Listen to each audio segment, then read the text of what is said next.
Welcome to the Solid Verbal. The Solid Verbal. Come after me! I'm a man! I'm 40! I've heard so many players say, well, I want to be happy. You want to be happy for a day? Eat a steak. It's that woo woo! And now, Dan and Ty.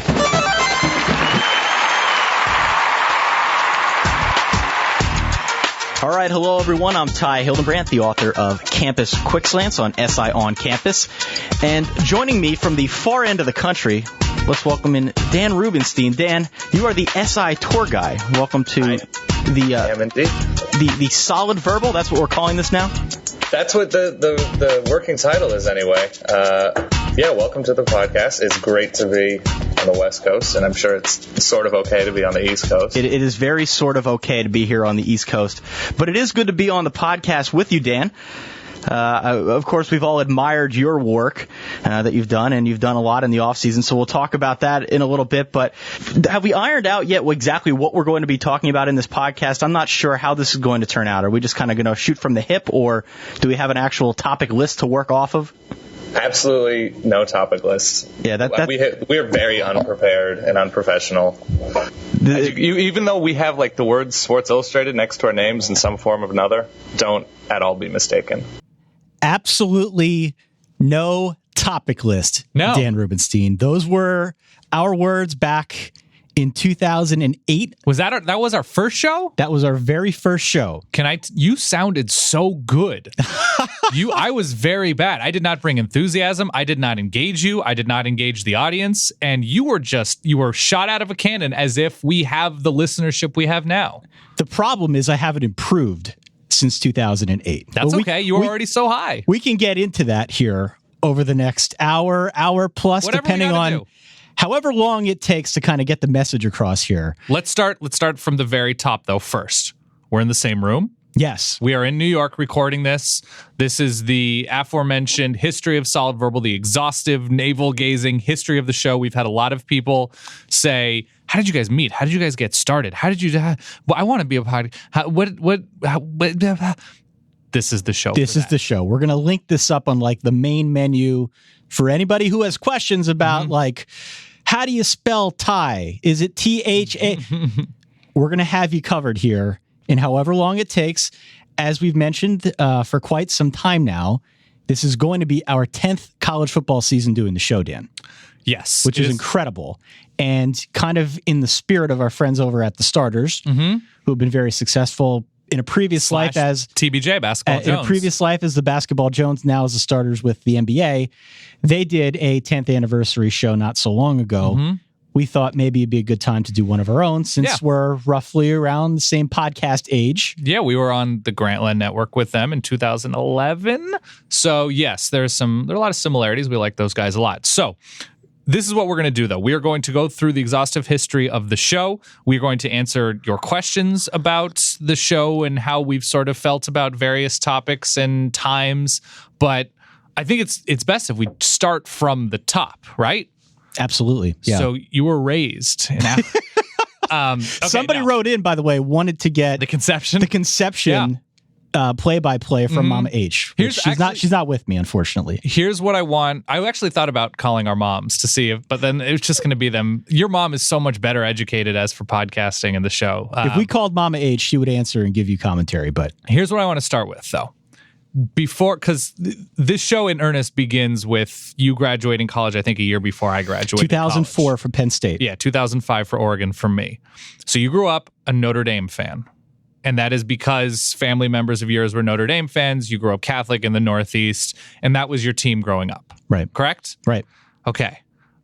I don't have that sort of singular focus. I think I liked UCLA a good amount. There were UCLA people in my life. But honestly, my favorite team growing up it varied, but it was probably Florida State. Just because I liked watching work done, Peter Warwick and Peter Bolt, all those people, all those incredible athletes for Florida State. So I had Florida State gear. I liked Florida State, but I didn't have that same sort of like, that's my team year in and year out, whatever. So my background with college football was just sort of, I enjoyed it during the season, but wasn't a diehard. I didn't grow up in that culture in the way that a lot of people, I'm sure, that are listening to this show grew up with it until I got to college, and that's when it became a little more real. Both with, I appreciated USC more because that was the Reggie Bush thing in there, my hometown. And then, of course, my freshman year was the Joey Harrington senior year at Oregon, and I really got into it going to a college town. You, of course, yourself went to a school that is located in a big college football area in Penn State. And so that is, how did I summarize? Okay. Just our base level background. Yeah. I mean, mine is kind of a weird one. People are always confused as to how is that even possible that you root for Notre Dame and you live and went to Penn State. You live in the same state and went to Penn State. Right. But as you mentioned, grew up with like strong Catholic influences. Notre Dame's got a pretty strong fan base where I'm from in Eastern Pennsylvania. So it's certainly not out of the realm of possibilities to come out of that part of the world as a Notre Dame fan. What was weird for me is, and I think a lot of people will attest to this if you grow up in an area where one team kind of rules supreme, I was kind of raised to root against Penn State. Yeah. And that created an interesting conflict as I decided to go to school at Penn State. My grandmother, hopefully not rolling over in her grave as I say this, was never a fan of Penn State, was never a fan of like George Paterno on the radio, Joe's brother. And I didn't even know he was on the radio. He was on the radio for a long time. And that was probably part of the reason why we weren't raised to be Penn State fans. But I went to school there. Was very ambivalent towards the football team, ambivalent at best towards the football team through my 4 years in State College. And then it wasn't actually until after I graduated that I warmed to the football program. And, you know, if you listen to the show, you know that I've come a long way in regards to Penn State football, but it was not something that took hold for me, at least in terms of my alma mater, until after I graduated. Let the record show that the perhaps most influential figure in Ty's life as a Notre Dame fan was a senior citizen. It's entirely possible. A senior citizen entirely possible. And the radio. And she will strike you down, brother. I believe you better it watch entirely. what you say. I believe it entirely. So you go to Penn State, you graduate in 2004, and podcasting is not even, so it's an MTV VJ. So Adam, here's the way. you have a connection. I do have a connection. So my story is this. I won't go into the full college deal, but I started at Penn State in broadcast journalism. And after 2 years, I think people want to know this, Ty. I switched over to more of a technical major, a computer technology related major for various reasons that I won't go into here. But suffice to say, I didn't want to work for $18,000 a year in Altoona. I don't blame you. And so I decided to pursue a different course of action, hoping that at some point I could find my own way into sports broadcasting. Did you have a radio show? Did you write for the college paper? I did a little bit for the student radio station, wrote a few hot takes to the to the Daily Collegian, but beyond that wasn't too involved in on-campus media. But after graduating college and just with having that technical background, I got into this whole internet streaming thing. At the time, we're talking 2004, podcasting wasn't even a word back then. If you mentioned podcast, really as late as maybe 2012, people still looked at you like two heads. But certainly back in 2004, 2005, what the hell is a podcast? Yeah. I was one of the handful of people on the internet who was dabbling with it. So this is post Napster. What are the other, the music sharing programs? So things are slowly migrating digital. You have your MP3s. This is right around the time Facebook was becoming more of a thing. The first iPod comes out 2001, 2002-ish, right around there. Before iPhones, we're talking before iPhones. I was one of a handful of people, certainly in the sports world, that had figured out how to do podcasting. Yeah. Didn't quite have a deep following yet, but it seemed to me the kind of thing that could. Did I ever envision it to be where it is now? No. Right. No one could have. But I dabbled with it. So what year are we talking about right now? We're talking 2004, 2005. Right after graduating, I had a Yankees podcast. With Uncle Joe. Yep. Uncle Joe Colarusso, who's his actual uncle. That's not just like a literal uncle. Yeah. And my cousin Tony, we did a Yankee show for about 4 or 5 years. How did it sound? How was just the audio quality? Compared to what we're doing now, horrible. But compared to the market? Compared to the market at the time, we maximized every decibel out of that Logitech webcam we talked into with a sock over it to reduce the pop. I mean, this was really, really hacked together. You're not wrong to do it though. But back then we were trying our hand at streaming a live show, doing some on-demand stuff. At one point, I had exchanged an email with Adam Curry, DJ Adam Curry, yeah. From MTV, who is widely regarded as the guy who kind of put it all together and figured out the podcasting medium. On-demand radio talk audio in digital form. That's right. And I had chatted with him via email, and that kind of got me started down the path of doing this in a more serious capacity. Which, by the way, that hasn't stopped for you. Like, whenever you come across somebody that you really admire for some reason, audio-wise, especially in the technical aspect, you've reached out to all sorts of people. And that's just sort of a broader lesson of how we've become to whatever success we've gotten to. It's you technically reaching out to people saying, wait, this was really cool. How did you do this? And people are like, almost always, if not always, responsive. And it's not just technical. Yeah. Because as we're going to talk about here, as we get into like the timeline of the show, one of the first big guests that we had on the show was Bruce Feldman. Yeah. And we know Bruce really well now, but back then we didn't. Right. And initially it was a cold email to him like, hey, we're doing this thing. Would you be interested in coming on? You would be surprised at how many people are responsive to your emails. Yeah. I would say to a man, pretty much everyone reads everything that they get. Mm-hmm. Depending on how popular they are. But in my experience, most people read everything. Yeah. And it extends to the writers you see on your favorite publications, and certainly to the technical realm as well. So yeah, we've tried to borrow bits and pieces here from other shows that we admire, and that's been something that I've tried to do all along. But that's kind of the origin story for me as it relates to podcasting. Now I want to jump back to what you said in the beginning, which is kind of foreign to me. You grew up in Southern California, which obviously has, again, as it relates to college football, a pretty strong USC, UCLA influence. Yeah. You didn't have a particular identity. No. With one of those teams. No, I liked UCLA. I liked the Cade McNown. I think it was the 98 season where they were really good, but then lost to Miami at the end of the year as the postponed Hurricane game. But no, I didn't really have a strong allegiance. I didn't go to many games. I went to the Ron Dane, I think it was Wisconsin, Stanford Rose Bowl, maybe 99. But no, there was no dyed-in-the-wool fandom for anybody beyond Florida State from afar, I guess. But when I went to college, I really hated Oregon at first. I really, truly... Why did you decide to go to Oregon? They had, and they still do, have a very good journalism, and it's called Electronic Media Program. I wanted to go away from home. I really liked USC, but I didn't want to stay in Los Angeles. And there was a lot of people from my high school going there. Had a lot of friends going there too? Had a lot of friends going there. Visited Oregon in May, and it was super nice. And I was like, ooh, this is what it must be like all the time. Just not true. Went to Oregon, hated it, partially because I had a really bad long-distance breakup with my high school girlfriend. But freshman year, one of like the outlets for being depressed in the grayness of Eugene, Oregon was I got a radio show. And I did that with this guy, Mike, who was in my hall. And we had a really good time playing emo music and just being stupid and very bad at broadcasting. Morning Wood. It's called Morning Wood. Right. Yeah. Because we were mature and cosmopolitan. And we did that all 4 years. And by the end of college, I don't know if we were any better, but we were weirder. We would play game shows like we do now. We would become this very strange talk show. And it really woke me up to how much I liked the sound of my own voice. Honestly, I really liked trying to come up with, like, there'll be 8 people listening, and I'd put in hours trying to come up with like game shows and stuff like that. And I realized I like creating stuff no matter how many people listen. So I graduated from Oregon, and my story is very different from yours. I wanted to be a comedy writer in LA. And there's no real one way to do that. You have to write scripts and you have to go through all sorts of motions. And I majored in electronic media, so it's like broadcast journalism at Oregon.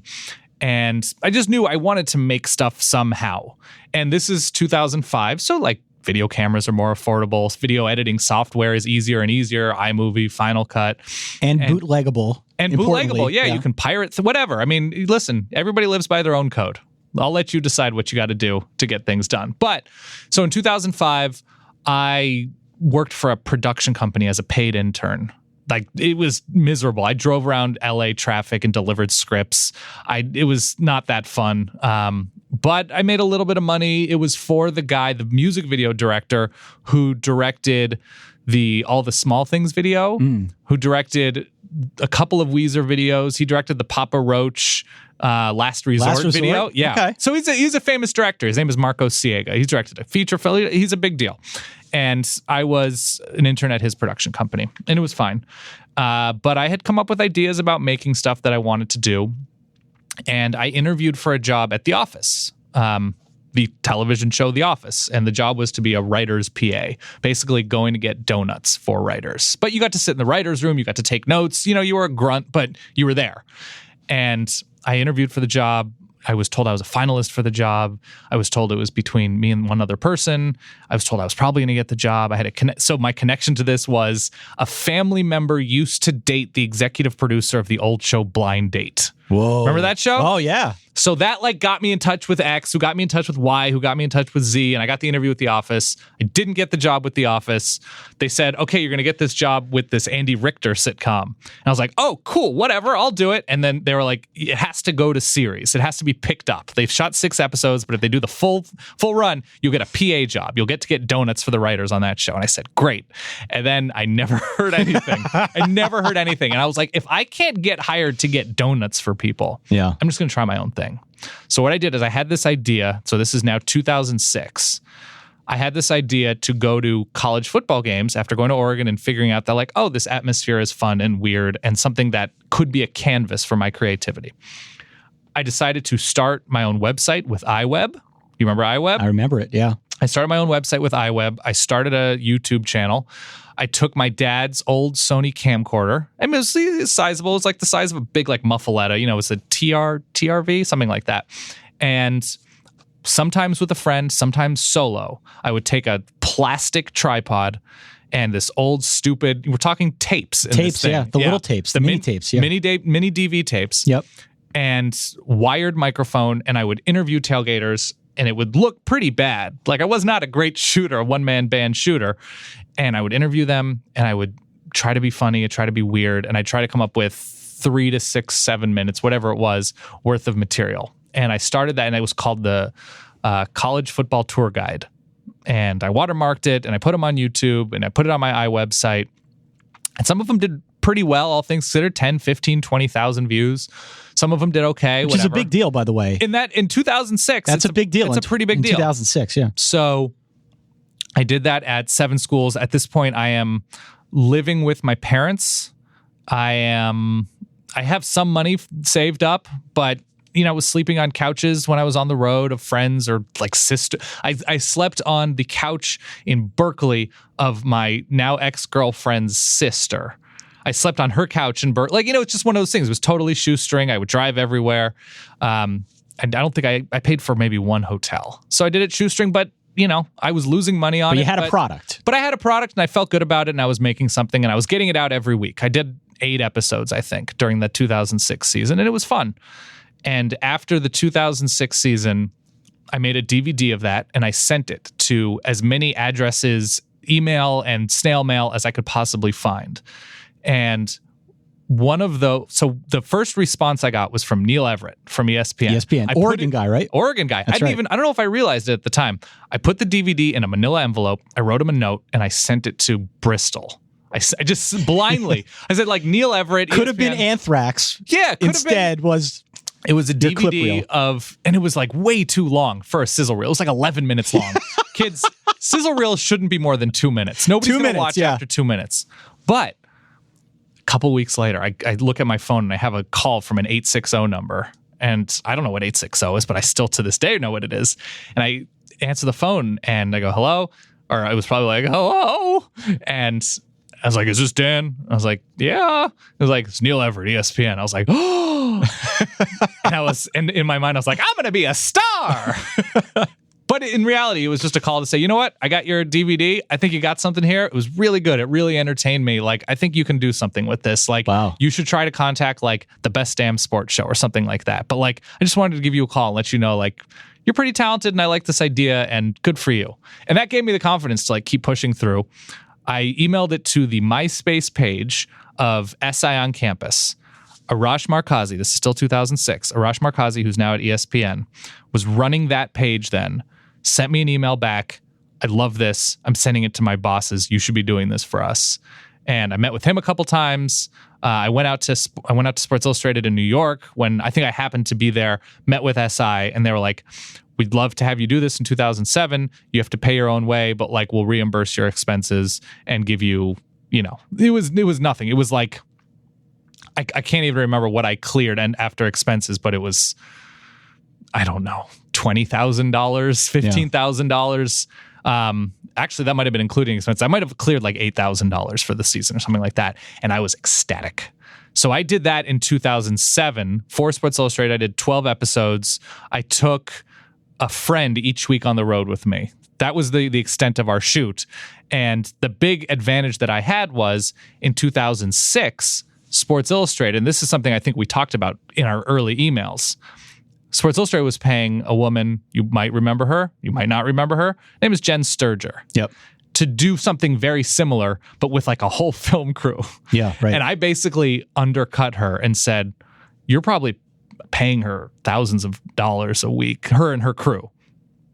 I'll do this for way cheaper and I'll be funnier. And so I did that and they responded really well to it. And so I became the SI tour guy in 2007, the fall of 2007. Meanwhile, between football seasons, I'm like temping. I'm a secretary. I'm an executive whatever assistant. You can to try and make some money. I'm right? picking up work along the way. I move in with West Coast Kevin and Illini fan Scott, guys that have been sort of floating on the exterior of the show forever, but nothing with podcasting at this point. Nothing at all with podcasting. But I had gotten an in with Sports Illustrated through making my own video series and my website and just hustling to try to get it out there. And this is still like the very early days, like Deadspin and The Big Lead are the only sports blogs out there. Right. Maybe EDSBS is in its infancy, but this is the very, very beginning of like digital sports. And around the time of blogging. Yes. This is when blogging was big because that was your path to get to Sports Illustrated, which is an awesome story. Right. Incredible story. As I mentioned before, around the same time, I'm doing this Yankee show. Mm-hmm. And I was affiliated with a local like Yankee fan club. And we kind of used that as a way to get in the door and interview some cool people. Like who? John Sterling, that's great. Commentator. But again, we're talking 2005. What's a podcast?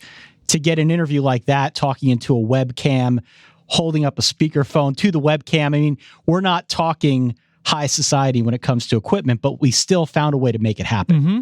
And so that was cool. We had a little bit of a following. We still have people who email us about it today.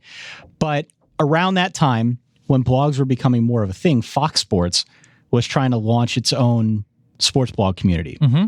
And in order to try and drum up a little bit of interest in that, they ran something they called a Next Great Sports Writer competition. Yes. So I had always written about sports. Mm-hmm. Always written about sports. I could probably make a pretty good case that I'm better at doing that. You said this was 2005? This is 2005, yeah. You're right. Yeah. I could make a case that I'm probably better at the writing than I am at the spoken word thing. Okay. But a friend of mine said, hey, if you're interested, there's this contest going on over at Fox Sports called the Next Great Sports Writer. They're billing it as the American Idol for sports writing. And all you got to do is post a blog about whatever you want. Okay. At this point, I'm working a fairly stable job in technology. I like the people I work with. This is the same job. Same job the whole way through. Right. Same mysterious day job. It's always been the same company. And so I entered. Mm-hmm. And I won. Out of thousands of entries, lo and behold, somehow I end up winning this thing. May I jump in real quick? I was one of those thousands of entries. Really? You know this. You don't know this? I don't know if I remember that. If you go back and find the web cache or whatever of the original Next Great American Sports Writer, Yeah. you won it. There was like, okay, everybody enter it, and then we're going to select a bunch of finalists, and then they're going to keep writing. That's right. Then we are going to figure out, I don't know if there were 2 finalists, and then you won, whatever it was. I did not make the finalists, but I got an honorable mention. Really? I was almost a finalist. No kidding. Because I remember like bitching and moaning about Lee Corso saying bad things about Oregon in 2005. Yeah. It was one of the more stressful experiences of my life. But in a weird way, it kind of led us down this path. Yeah. But I win this, and in winning it, not only are you exposed to like the negative commentary and all the stuff that we have to deal with now, talking about college football as regularly as we do, but you also have to learn what it's like to be on deadline. You have to learn what it's like to try and adhere to a word count, adhere to a format, a topic, whatever your editor is asking you to do. So it was a good learning experience. Through winning that, I ended up getting a contract to write like 25 articles for Fox Sports. It's great. Which is cool. Yeah. And around the time I got to maybe article 22, Fox Sports at the time had chosen to go a different direction with its managing editor. Mm-hmm. And I distinctly remember a phone call I had with the managing editor where it was very clear the man did not take me seriously because I had won a contest in order to get my writing contract. I knew the writing was on the wall at that point, that after I wrote my 25, there was a pretty good chance there wasn't going to be another 25. Right.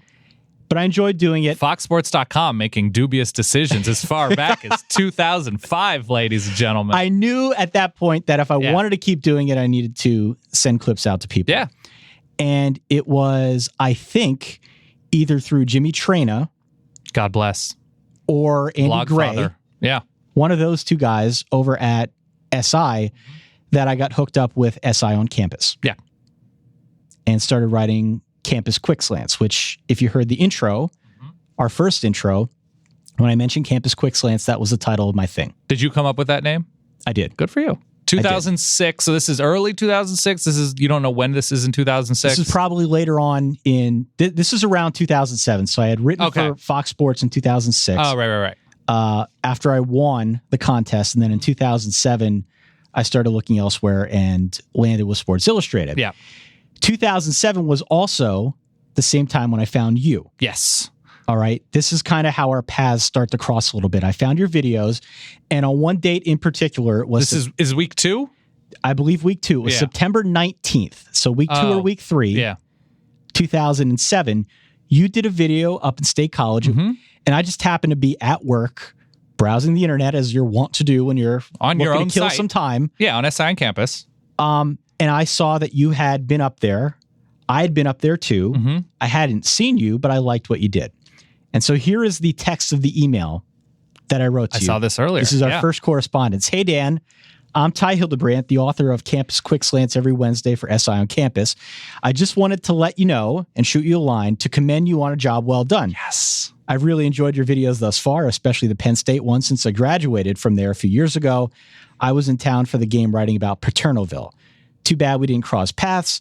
I could have steered you in the direction of one of the more over-the-top tailgates you'll ever see. I'm sure everyone says that, but that was my in.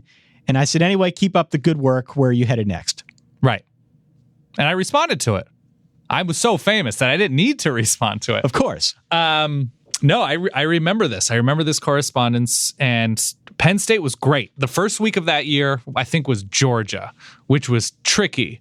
I really liked doing this for SI. It was just the first time outside of the West Coast. I traveled cross country. My shooter was not that great, but I brought a friend of mine, Casey, from college, who knew what he was doing a little bit and had a great time. It was crazy. It was the first really crazy tailgate I had been to, and there was a woman who was probably 87 years old, and I asked her what she hoped Penn State did to Notre Dame, and she was like, beats the shit out of them. And that's in my reel. That's like one of the first clips in my reel because she was so great. So I had it was a lot of loud sort of Jersey trash types at Penn State, which shouldn't shock anybody who's been to a Penn State tailgate at a big game. It's accurate. No, it's fine. It's accurate. Listen, I'm LA trash. We're all trash in our own way. Anyway, so I got this email from Ty, and in looking back at the correspondence, that we must have both been either very lonely I don't know what it was, but like you would email me every week and I would you would email me after videos being like, oh man, Colorado looks great. And my emails for anyone who's emailed with me are not short. No, I'm not succinct when it comes to email. I will write you a book, and I think in a lot of cases I did. But it was always thoughtful. Like you would watch the videos and you were like, was it as pretty in Colorado as it looked? Like it was just like, wow, he really likes these videos, but he's not like the strangest person. He's also writing for this website, and I really liked you incorporated a lot of pop culture stuff into your Campus Quick Slants, wrestling references, stuff like that, and I liked your column a lot. So it was just sort of a mutual admiration. This also all feels like when you're at a wedding rehearsal dinner when they show like the slideshow of the spouses growing up and then coming together. But no, it was genuine, like we were pen pals. Yeah. Which sounds strange to say right now, but like we worked at the same company and we were both covering the same sport. And at a certain point in 2008, I guess, because I had re-upped with Sports Illustrated to do videos about not just college football, but all college sports. And so I was at Krzyzewskiville at Duke. I was at the National Collegiate Competitive Eating Contest. And there's emails after each one of these events that you sent me asking me questions about like, how many fries did you eat? Like at these things. So... And I will say this, for anyone out there who listens and you work in corporate America... You must have been very bored. I was not in the most responsible positions at that time. You know, the people I work with are great, and the company that I work for is great. Mm-hmm. But in that particular role, having someone to email about sports... Well, there's no Twitter. So there's no way to entertain yourself with like seeing what's going on in the world in real time like we have now. We can waste our time on Twitter, on Instagram, whatever. There wasn't that. You go on Deadspin and argue about burritos in the comments of an NCAA football video game post or something like that.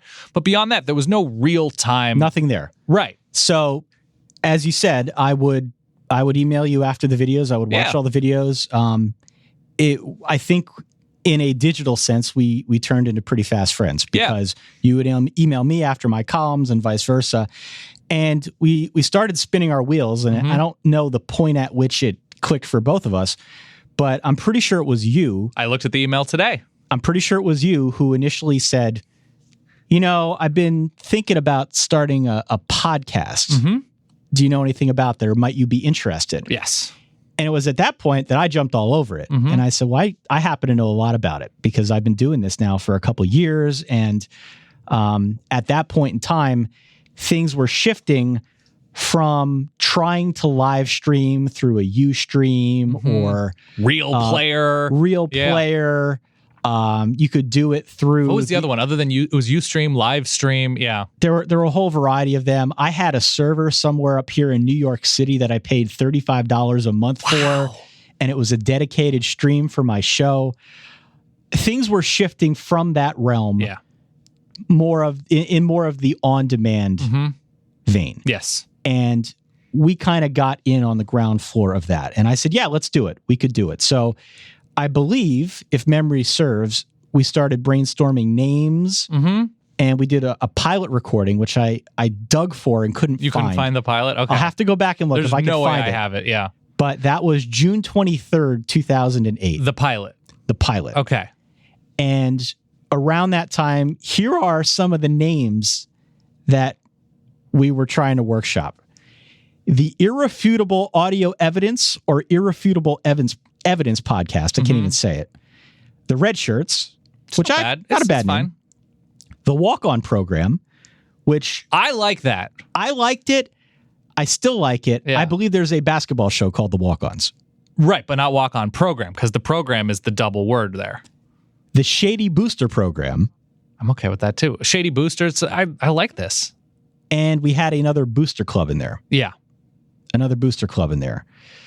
So we kicked it around a little bit more after our pilot. And eventually, the Solid Verbal was born on August 11th. Yes. 2008. Who came up with it? You did. Of course. Quote, maybe something with the word verbal in it. The Solid Verbal? Yes. Something like that. Even if we're no good at doing a college football podcast, we'll go down with a damn clever name. It's true. Stand by it. Solid Verbal was born August 11th. 2008. Our first show was August 27th, 2008. The intro for which you heard at the top of our show. Yes. And so the question is, where did it go from there? Yeah. 2008. As you heard, we didn't really know. We didn't have a plan for this. We didn't know what we were going to do. I think we knew that the nature of the medium was such that you needed to keep doing it on a regular basis if you wanted to maintain and grow an audience. We estimate we had about 11 listeners for a good 6 to 8 weeks. Yes. No idea how the original 11. The original 11, if you've been with us for a long time, you know that we've referenced the original 11 for quite some time, but it really was a slow burn in the beginning. A good 6 to 8 weeks, we figured about 11 listeners.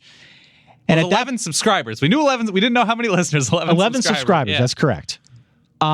It wasn't until we started bringing on guys like Andy Gray from SI on Campus, Jimmy Trena, SI on Campus, our only connection to the outside sports media world. It wasn't until we started bringing those guys on that we were able very slowly to grow our following. Yeah. And this was also, we started the year Twitter started. Basically, like 2007, 2008, we started. I was on the road every weekend, so I was traveling on Fridays, and I think that's when we did our or Thursdays. I think whatever it was, I would do shows from an airport gate. I would call you, and you're gonna have to tell me what it was. It's fine now. I think the statute of limitations is up. You had a shadily attained switcher of some kind, a call switcher that you can't buy in stores. Yeah, it's an industrial product for radio stations. I bought some sort of phone coupler. Yeah. On eBay that, per my understanding, was illegal. For private use. For private use. The manner in which I obtained that you was could illegal. wiretap with it. Yeah. Yeah. So that's what we used for call-in interviews. And it worked. It served the purpose for a while. Obviously, we've got a lot better equipment now, but we used that for a long time to make this thing go. While that we was were at huge. an airport gate or in the car, wherever. Yeah, but we had guests call in, and we had, there were sports writers that we would meet on the road or whatever at this point, or I would meet, and they'd ask, how do you put calls on? How do you do that? And I was like, Ty has a thing. Yeah, I don't know. You don't want to know how. Don't ask too many questions. You want to know how we're doing this. But for a good chunk of time, really, through the first 2 to 3 years, we were using that device. We were using that device. We kept going through 2008. Yeah. Very slowly. And we picked up a following. We tried to get to 40. That was like our big pie in the sky goal. We tried to get to 40 subscribers. And we said, if we can get to 40, if all 11 of you can convince 3 to 4 of your friends to subscribe and listen to this show, I promise you, Ty and I will videotape ourselves. Relax. We'll videotape ourselves running 40-yard dashes and doing various physical challenges, throwing a football as far as we can, punting a football as far as we can, in just the spirit of competition. If we can get to 40. And we got to 40. We got to 40. The videos are still out on YouTube. Yeah. And God's honest truth, my cousin will back me up because he videotaped me running the 40. We couldn't get a good framing of me running it. All right. So I got the fastest time marked down on a piece of paper. And then I think you combine that with the best footage that we could find. Yeah. But I went over to, and this is horrible, but you know how in a park they have those memorial trees planted? Yeah. I ran the 40-yard dash so many times that I ran over to one of those memorial trees and puked all over it. Wow. Yeah. Okay. That's dedication. It was dedication. We're just losing nothing but money at this point. Nothing. I mean, if time is money, we're just giving all of our time after work on whatever day we're doing this show, we're recording the show, Ty's editing the show, we're putting it up. What were you editing the show on at this point? I think at the time we were using a freeware product called Goldwave. Okay. I had a PC back then. Goldwave was what I knew best. And this is once a week. Once a week. We're doing shows once a week. During the season, there would be preview shows, but I guess at the beginning we would recap or whatever. Yeah. So we'd recap and preview. And then the season ended, so we're talking about 2009, the very beginning of 2009. And the season ended, and do we stay with the show in the off season, or do we say, I'll see you in August? What do we do? We were very on the fence about it. Yeah. Because the big problem we had, and it's not as much of a problem anymore, but it's still something that we have to think about. What are you going to talk about in the offseason? Yeah. What are you going to talk about? Even back then, college football didn't have as vibrant of an off season as I think it does now. There's just more money involved now. So there's more of an interest. But back then, we were really worried that we weren't going to have enough content, but we decided we were going to give it a go. We were going to give it a go. And actually, for a chunk of time, even in the 09 off season, we were doing 2 shows a week. Yes. We were doing 2 shows a week to try and just produce more content, get more people hooked. Certainly through the season, we did 2 shows a week like we do now. It wasn't until 2010 that we decided, all right, we'll do 2 a week during the season, 1 a week in the off season, because that's a little bit more sustainable. But that 08, end of 08, beginning of 09 timeframe was really when we started connecting dots. Yeah. We could see that numbers were going up on our feed burner subscription count. We were able to track downloads to the best of our ability at that point in time. We could see that there was a steady drumbeat of people becoming more interested. And of note was around that time, iPhones became a thing. Yes. iPhones were 2006, 2007, but they really sort of launched in popularity in the next couple years. When the iPhone 3G came out, without a doubt, that had an impact. Now, it wasn't until years later that they actually had an app for it that was native on most iPhones. But it was around that time when people who had any kind of smartphone, for that matter, started figuring out, oh, we can download it on our computer and upload it either to our iPod or to our phone. Sync it up, and we can listen on the go. And that's how this whole podcast thing got its initial burst. It was from smart devices. Yeah, no, it totally is. Not the iPod, it was from smartphones. Yes, it was definitely from smartphones. And the way that we sort of split up the responsibilities is you handled a lot of the technical aspects. So I sounded like shit. Like I had like a Logitech, a really crappy one. And to anybody that it's writing in, the least important thing when you're first starting out is the equipment. Get something that makes you sound okay. You know, don't spend more than like $50 or $100 or whatever. Get in a rhythm, but you should sound good eventually.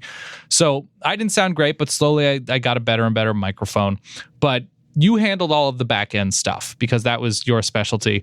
And what I was okay at, because I was on the road and I would meet sports writers at games and stuff like that, is I would send out so many emails to sports writers. I would say, hey, would you come on our college football podcast? We've had on Bruce Feldman and Andy Staples and Jimmy Traina, and pretty much everybody would come on. We really got a ton of people to come on. And at that point also, you have Twitter. So we said, you know, hey, we're going to tweet out the show.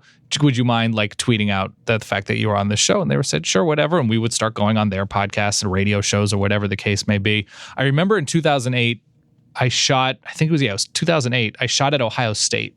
And Stu Mandel, who is, you know, my coworker technically at that time, even though I live in LA and he lives in New York, whatever. But I remember him emailing me. He was like, oh, I'm going to be at this game too. Would love to say hi. Would love to see how you shoot. I was like, Stu Mandel wants to see how I shoot video. So it was one of those things where like, I felt like I was in this rhythm of Sports Illustrated and he really liked the solid verbal. And it was very cool to see that like, we were becoming a thing in this nerdy universe of college football writers because we had a lot of them on the show. We've had Dan Wetzel on the show forever. We've had Stu Mandel and Andy Staples and Bruce Feldman, and they've been on the show for, I mean, it's 2017, so they've been on for going on 8-9 years.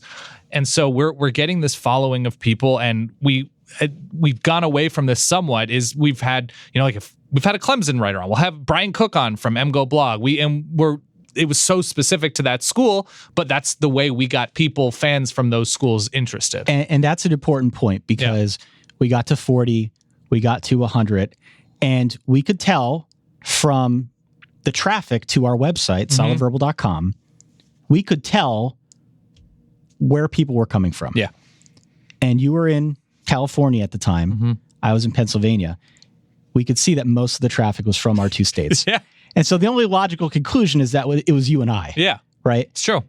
It was at that point that I said to you, we can light some of these states up. Yeah, sure. If we bring on a guy from Texas, if we bring on Brian from Michigan, Blog, someone from Clemson, so on and so forth. Ohio State, And so very systematically, I'm not going to say we had a master plan, but that was the general theme. We tried to bring people on from different bigger programs, Notre Dame, and see if we can turn it was Google Analytics, we're still using Google Analytics, but it could show you a light green or a dark green, depending on how much traffic you had from a particular state. And so, we want to light up Georgia. Let's bring on someone from a Georgia blog. Yeah. And so we kept doing that. And throughout the course of an off season, you bring on enough people, you hit enough of the big programs. Yeah. You see most of those states, especially in the southeastern part of the country, start to turn a little darker shade of green. Yeah. And again, we're talking very incremental here. Probably not at 1,000 listeners by the end of 2009. No. But we could see, again, that we had an upward trajectory. It's a footprint. Yeah. And I will also jump in here with something to remember. Ty and I have never met in person at this point. He is living in Eastern Pennsylvania in Allentown. I am living in LA. It's Studio City, still living with a couple friends. Maybe at one point I started living alone when Sports Illustrated paid me a living wage. But we had never met. This is 2009. We've been doing the show for at least a year, couple times a week, and sometimes it would be weird. We had listeners. Sometimes we'd get an email from somebody like Mike Nobler, who was one of our first 11 listeners. Who more on him in a second. On him was one of the. He was the head of video at the University of Nebraska, their football program, and so we still never met. We still had no concept for each other in person, and it's just something we're doing bi-coastally. Yeah. It was the kind of thing that no one I knew could relate to. Do you have a girlfriend in this time? Not at that time. Okay, no. I did. Yeah, I did not at that time. Yeah. But you try to communicate this to your friends. Like, I'm doing this on like a Wednesday night. We've jumped around on what nights we record, but nobody could really understand it. The only thing I could really attribute it to is that we're just wired in such a way that this is totally acceptable. Yeah. And for a lot of people, it isn't. But for you and I, that's one of the common threads. And it's an isolating thing, too. It's very isolating. People don't understand, you listen to podcasts of people that have been doing it forever, and they're in the same room constantly. They're shooting video together. They're doing audio stuff together. This is a brand new thing for us, at least. I don't know how other people at that time were doing things, but it was extremely isolating. I would go into my room and talk to a stranger for an hour and a half, 2 nights a week. Yeah, it was a different experience, but it felt kind of natural after a little while. It was a leap of faith. Yeah, we got to know each other very well, but it was weird when we met for the first time. Yeah, it definitely was. It was weird for the first time. So, turning the calendar now to 2010, and one of my favorite moments. I won't play the clip, but we had this is probably one of my top 5 favorite moments since we started doing the show. We started interviewing coaches. Yes. First coach we ever interviewed was Jimbo Fisher right as he got the Florida State job. Yep. And was super nice. I'm sure he still is super nice. He was officially the first. I know it was Al Golden, too, around that time. Al Golden was around the same time. I remember we talked to his secretary for like a half hour because she was running late. She sent me a thank you note. I mean, just super nice people at Temple. Yeah. Everybody that we dealt with was genuinely nice. But Jimbo couldn't have been friendlier. He was our first coach interview. I remember I was nervous. Yeah. What am I going to say? Jimbo Fisher. Like, I don't even know. Who is Jimbo Fisher? I didn't even know who he was at the time. But he was kind enough to come on our show. And at the time, he was the man who completely destroyed Notre Dame. That's right. Sugar Bowl. Thank you. Thank you for that anecdote. Jamarcus Russell. We interviewed Houston Nutt. Yeah. And one of the funnier early moments of the show is we caught Houston Nutt in the toilet. Yeah. We didn't realize this till after the fact. I don't East Coast Elliott, a friend of mine, noticed that Houston Nutt was very clearly on the toilet because beginning part of the interview, there was a very distinct echo. While you were asking a question, you could hear very loudly a toilet flush, like a jet engine toilet. Well, his voice was very hollow. It was echoey. Yeah. And then you hear a door close, and then by the time you get done asking your question, he's in like a perfectly insulated sound studio. And so upon further review, you could tell that he is clearly indisposed when he's doing the initial interview. It was March 24th, 2010, if you want to go back and listen to that. Let me tell you, by the way, just before you go on, how we booked coaches when we were just an anonymous podcast, because we were not on any platform at this point. I had the Football Writers Association of America Black Book, which has the contact information of everybody in college football, because I was in the Writers Association. And I went through and I emailed 125 SIDs. And I said, "Hi, my name is Dan. I do a podcast, and Ty and I we work at Sports Illustrated. We used to work at Sports Illustrated at this point, but we have the show, and we'd love to have the coach on for 20, 30 minutes to talk about the Tigers or whoever, the Buckeyes." And I think we booked, I don't know, 4 or 5 or something like that out of like 120, but that's pretty good because as soon as you book 4 or 5, you can say we've had on head coaches. We've had Jimbo Fisher on, yeah. We've had Jimbo Fisher on. We've had Kyle Whittingham on, whoever. And so that was a pretty good hit rate. The fact that we got those 4 or 5 guys, and I mean, I might still have a message that Bill Stewart left me. He called my cell phone instead of the studio number when we had him on. May he rest in peace. But we had on head coaches, and at this time, then we can go back to where you are professionally. So this is 2009, 2010. I was writing a little bit in 2009 for Sports Illustrated because they rolled back their video. I was offered a shift in video. I was doing the tour guide show for Sports Illustrated, and then they said, good news, bad news. And I said, okay, cool. Weird, but cool. So the good news is we sold the college football travel show to Nissan for their Heisman campaign. I was like, whoa, that seems like a very good thing. And I was like, what's the bad news? The bad news is they don't really want you to like joke around with tailgaters and like eat food and drink beer. They just want you to interview a older Heisman winner.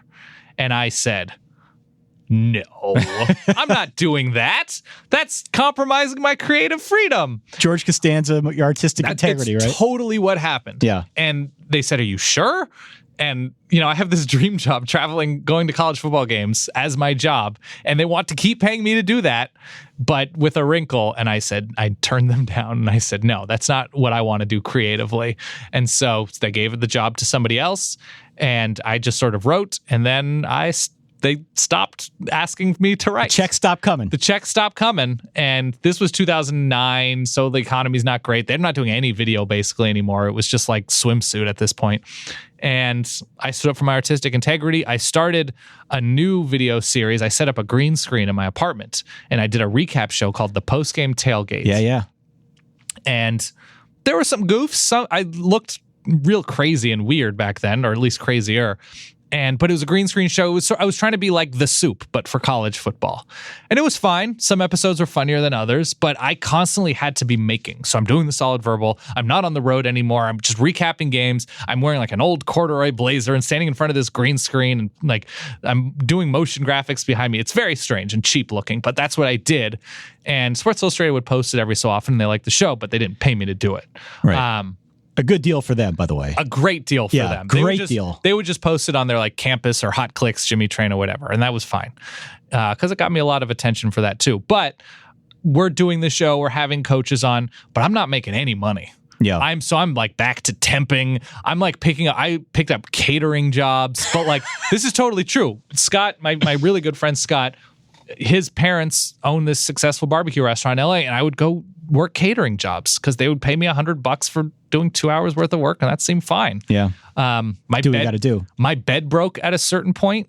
Like the slats in my cheap IKEA bed, like it just broke. The thing that goes down the middle of the bed, it broke. And I was like, I'm not buying another bed. So I slept on a mattress on the ground inside of the frame bed. I mean, listen, people were way worse off than me. I recognize how fortunate and privileged I am to be like, that's the worst problem I had. But like, I wasn't, I was not living any sort of comfortable life at this point. And we weren't making any money on the show either. On the show. Podcast advertising. Yeah. It hadn't even been conceived at that point in 2010. Right. And kind of along the lines of what you said with SI on Campus, I wasn't writing at this point either. But you had a secure day job. I had a secure day job. I was not reliant upon it like you might have been in the video realm for any kind of steady income. But the writing thing had ceased because they had, I think, pretty much closed up shop on SI on Campus at some point. Right. And so for me, the primary creative outlet was truly the solid verbal. Yeah. At that point, Same. I wasn't writing. I was doing a little bit of blogging here and there, but I really turned all of my attention creatively to doing our show. Yeah. And it was also at this point that you and I recognized that it was continuing to grow at a very, very fast clip. And we still hadn't met. Right. So by virtue of our friend Mike Nobler, who was the video director at University of Nebraska for then, Bo Pelini? Yeah. He said, why don't you guys come out to the Nebraska-Texas game? We'll make sure that you get in the door. We'll give you a tour of the press box, give you a tour of all the video operations up here, and it'll give you guys an opportunity to meet. Yeah. We called it Verbicon. Verbicon. There have been many alternate spellings created for Verbicon. This is one of the things that I'm very anal about. Yeah. That I've never said to you. I prefer the VERBA capital CON. So like Comic Con, but Verbicon. Right. Not verb-I, not verb-I. Con was always my preferred spelling. See, I've always interpreted it as the Spanish pronunciation, verbacon. Okay. Verbacon. I've been under the impression for all these years that it's verbacon. We're a very cultural show. Yeah. But we did get that behind the scenes tour of it was facilities. You had your first trip to Five Guys, which I looked on my phone. I actually still have a video. Nice. Which you seem slightly annoyed that I was. You caught a kickoff. I could have caught a kickoff. Oh, that's right. You let but it was my first time on the field for a game. Yeah. I had been on the field a bunch from and I Sports was Illustrated. worried that if I caught the ball, it'd be like a baseball game where they throw me out. The Jeffrey Meyer. So I decided I'm going to let the guy next to me catch the ball, and he did, and it was like the thrill of his lifetime. It was cool, though. He took a step out, he held the ball up, like it was a big deal for this guy. I was terrified to be anywhere near a live football in a college football stadium. Yeah. But we had a chance to meet. And I remember, I think it was a Holiday Inn that we stayed at. I remember that you had arranged for the management to put out on an easel, welcome Verbicon attendees. This is true. And I remember walking in, seeing this on an easel, and I'm going to curse folks, thinking, what the fuck is going on here? Verbicon, like there is no real Verbicon. Right. Do these guys know it? And then you kind of popped out from around the corner. Yeah. And we had a chance to meet. Yeah. We didn't meet in the hotel lobby, though. We met outside of the bar, I think, that we were going out that night. But in any case, yes, this is all true. We met in Lincoln, Nebraska. We had a great time. The game was great.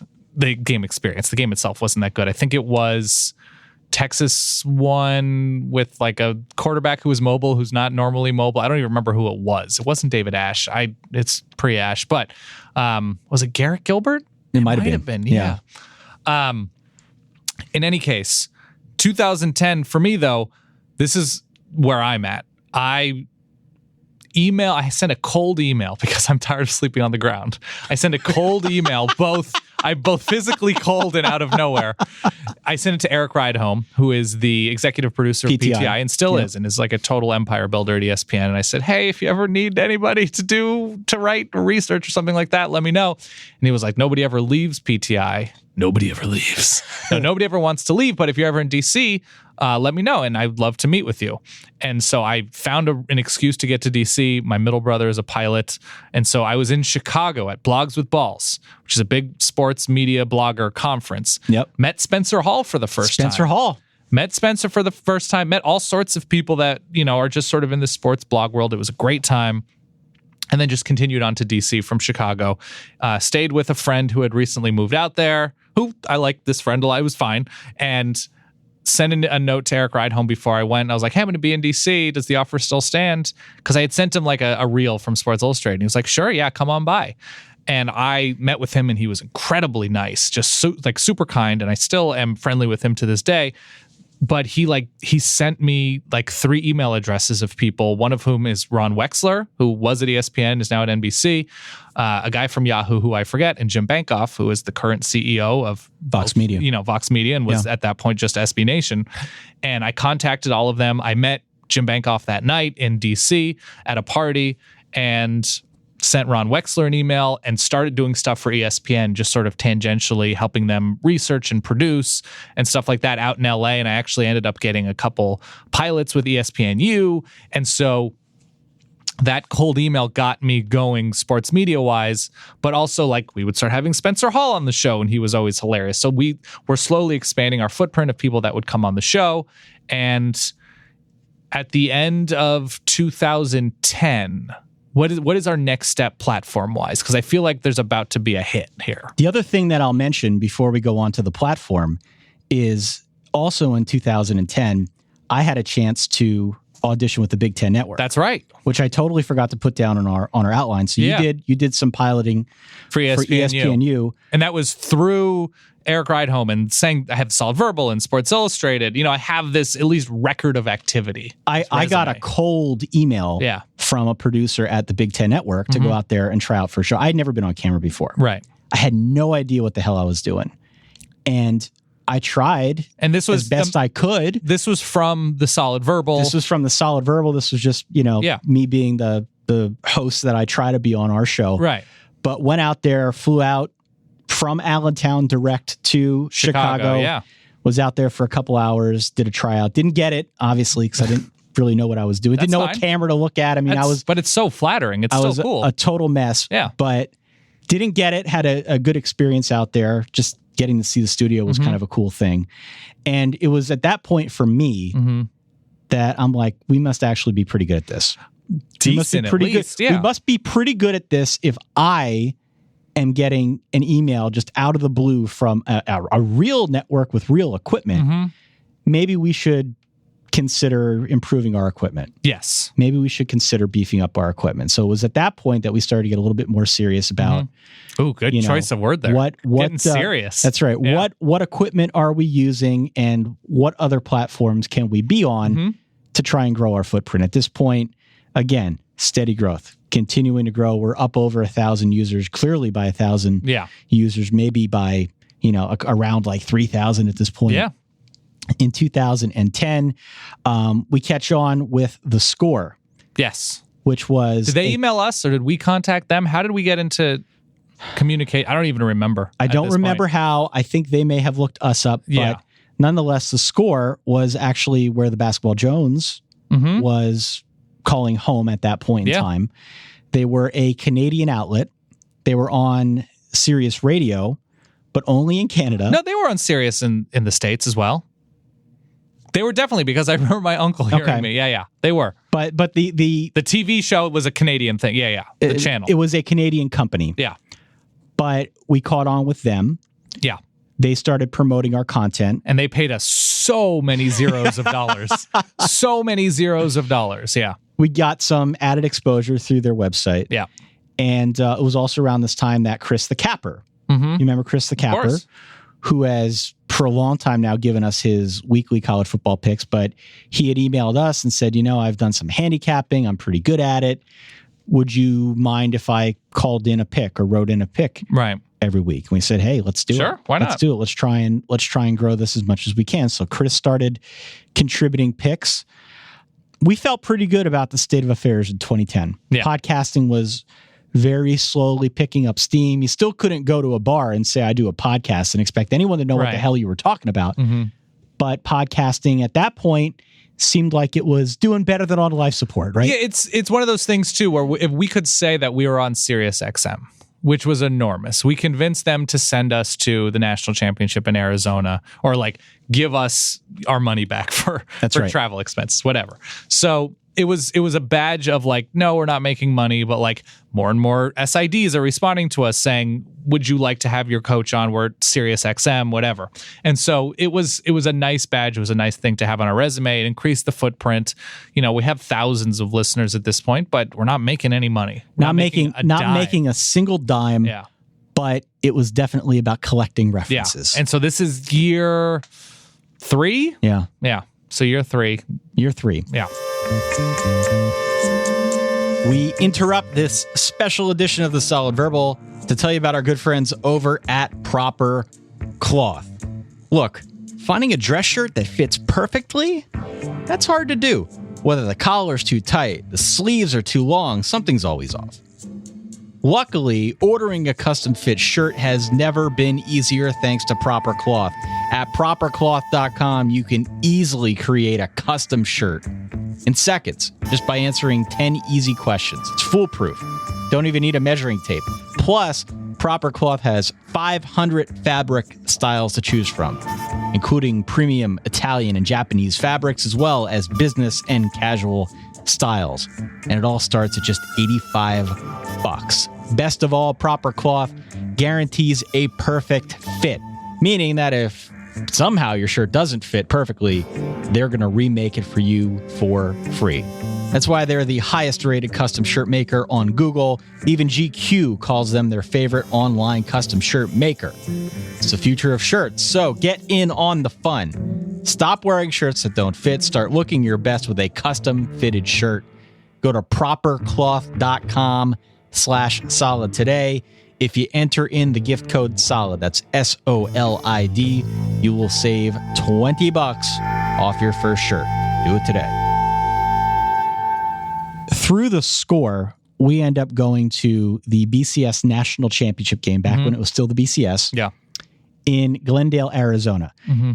This was a big deal for you because not only did we get to go and have it paid for by somebody else, which we'll talk about momentarily, obviously, but it was also Oregon against Auburn. It was the two of us and West Coast Kevin, my roommate at the time.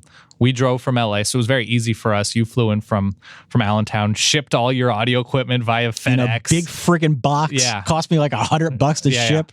So you ship all your audio equipment. I bring some video equipment out, and we were credentialed because of SiriusXM and the score.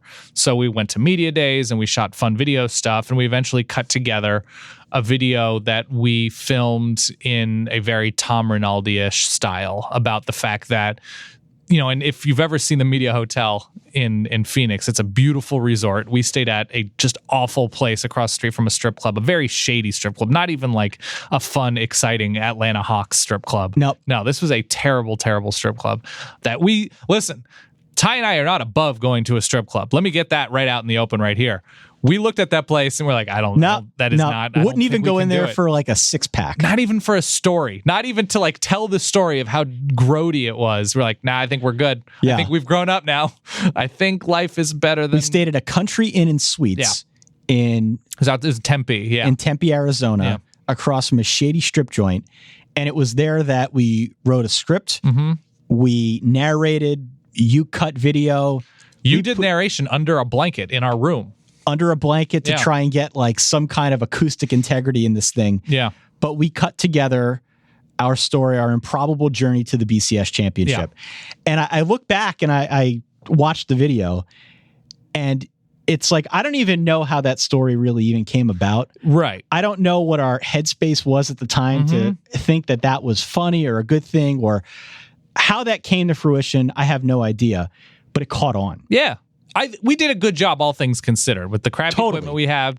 I just remember we went to the media party and you and Kevin were drinking a bunch. Oh my God, this was the drinking contest. Yeah, you guys were drinking a bunch, and you got back and you of course go to your computer and start editing audio, and Kevin goes beelines to the bathroom, and you guys were drinking drink for drink and just pukes everywhere. Yeah, he was in rough shape after that. And I was a more seasoned drinker. It's unbelievable. It's one of the most impressive things. I was able to handle audio, but we were at the BCS party. Yeah. And at that point, everybody you see that you sort of recognize is like a star. Yeah. It was a big deal. If we're, college football media-wise, we went drink for drink, Kevin and I did, because you were driving, with Spencer Hall, who, if you've ever met Spencer, dude can drink. And Clay Travis. Yeah. At the time, who I don't know who Clay was with at that point in time. It might have been Deadspin then, I don't remember. But we went drink for drink with those two guys. We came back from that party. I was editing. Kevin was in the bathroom puking. It was rough. But we shot the video, and it was in the very Tom Rinaldi-esque style. I cut it together. We put it up a couple days after when we got back. And, Twitter's a thing at this point. We tweeted out, and I don't know at this, this is 2010 or the very beginning of 2011. Maybe there were other college football podcasts, and if there were other college football podcasts, they'd record like only during the season, or they'd record, once a week, and we were doing twice a week. And it was one of those things where we just didn't have a lot of competition, not because we were better, but because we just were more consistent than everybody. More consistent and probably more demented to want to keep doing it. Again, not making any money. Right. Not making any money. We'd post this thing. People seem to enjoy it. It gets spread around a whole bunch. I get an email from ESPN that they want to show it on ESPN News. Steve Weissman, who we're still pals with to this day, is the host. He loves the video. He brings Tom Rinaldi on the show. We eventually have Tom Rinaldi on the show a couple years later, but it becomes a thing. And I'm trying to figure out how to describe what this meant. It didn't make us any more money. It didn't really get us any more listeners, but I think it gave us the confidence that we have a good sense for what people might think is funny and it was validation that what we were doing was not totally off base. Right. And still, I'm at this point, it's the beginning of 2011. So I am doing some work around like freelancing, but not making a ton of money, and you're still at the day job, and we don't have any expectation that we're going to grow this into something larger and profitable. Exactly. Interesting side note. You saw an interesting side of me as we tried to collect the reimbursement check from the Score. Oh, wow. Very nice people at the Score. Enjoyed working with the Score. Yeah. I won't name the gentleman that we worked with, but I did go back and count our correspondence. Yeah. It took me 6 months and 11 follow-up emails to collect that reimbursement check. It couldn't have been much either. It might have been like $100, a few $100, but it was principal. Yeah. If you say you're going to send us and reimburse us, don't leave us hanging. Yeah, we had spoken, and I'm really glad this didn't come to pass. We had spoken a little bit about selling the show to the Score and how much we would want for the name and like the rights to the Solid Verbal, because that's in some way how the Starters and Basketball Jones, that they had to change their name when they went to NBA TV. And it never really came to pass. We had no idea how to value our worth and our company, but it was cool to start having those conversations that people were interested in acquiring the show. At that point, we decided we should probably trademark our name. Yeah. And to this day, I think that was one of the better decisions that we made. At that point, we're like, what we're doing clearly has value. Let's try to protect ourselves however we can. So we trademarked the Solid Verbal. What equipment are we using at this point? I think I'm 2011, using a blue Snowball. You're using a blue Snowball. And then a blue Yeti, yeah. I am using a Shure SM7B. Oh, yeah, that's a great mic. I'm using a Shure SM7B. And I will also add, we're still recording on one track. Yes. All right. This gets a little too technical, maybe for this show. It's a Skype record. But it's a Skype recording. I'm recording everything on one track, and then I'm using a program called Levelator. Oh, yeah. Which was freeware that you could find out on the internet. Still exists, still used. Still exists. To this day, I still recommend it to people who aren't looking to really jump headfirst into the whole podcasting thing. But it's this kind of magic algorithmic software that's able to use a compressor and some sort of limiter. And it automatically levels things out, your audio levels. It balances your audio out. It doesn't always do a great job, but in a lot of cases, it's good enough. Quick. And in a case like ours, where we're co-located in different spots, it was ideal to try and make us sound like we were in the same room. Yeah. This is true. And along the way, this is our general feeling of the show is we're not taking college football too seriously. We're nerdy about things. We have people like Phil Steele on, and we do some deep diving, but we find that people respond most when we're weird. We're talking about robot surgeons. I don't know what year we came up with Clemsoning, but that was the sort of attitude we took, where we were coming up with terms and our general philosophy as a show, because people are so hyper-local about their own teams. They're tribal about their own teams, and we're doing a national show. So we just want to be entertaining. We want to build a universe. I think both of us are fans of, The Simpsons and stuff like that. We're like, the star of the show is not the Simpson family. It's Springfield. So the star of this show is not Oregon or Notre Dame. It's college football. It's the weirdness. It's the NC State, the fat NC State fan waving his towel like when they beat Florida State. It's, Hefty or Husky, whatever. Yeah. But we're trying to tap into that. And, it's like EDSBS there, we try to emulate that sort of attitude where like everything is ridiculous. Let's just have fun. It's college football. And it resonates with people to whatever extent. And we have a really good, people are emailing the show all the time. They're tweeting us, Clemson loses a dumb game to an unranked team after impressing people. And we get a bunch of tweets, Clemsoning. Is this Clemsoning? So we're getting these terms into the college football lexicon. And it's, again, no money, but there is something fulfilling about establishing a very tiny, tiny place in the college football media universe. And the other thing that we tried to do, not only was to tap into that community, but we were very, I thought, strategic about how we tried to give people ownership of the show. And this is really the differentiator for us. There were other shows that were popping up around that point in time, but most of them were with bigger personalities, and it was a lot of one-way chatter. Yeah. This is what we heard from this coach. This is what we heard from this player. Yeah. There weren't any shows out there that answered email questions. There weren't any shows out there that had audio from fans on their program. This was something that we started figuring out how to pull in now known as the Reverbs. Yes. We've been doing the Reverbs for a while. Yeah, and Bill Simmons had his like mailbag, and there was stuff like that in written form, but not in audio in the same way. Not in audio, and certainly not in the college football world. Right. And that was the little area we tried to carve out for ourselves.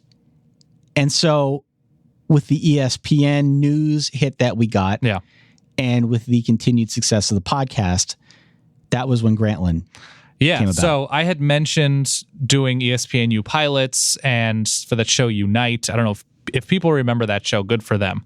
But I shot a couple pilots for that in LA, met a lot of ESPN people. One of those people was Dave Jacobi, who is now a famous radio host now, I guess. Yeah. He was just a development guy for ESPN when they had a development department, an original content development department.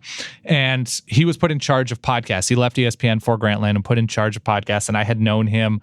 Ron Wexler was the other name, who's now at NBC Sports, but he was one of the heads of ESPN original content. And they were looking for external podcasts for this Grantland network of podcasts. Dave Jacobi contacted me and he said, and I had known him already, but he said, would you be interested in doing this and having the Solid Verbal on Grantland? And I said, of course, absolutely. Yeah.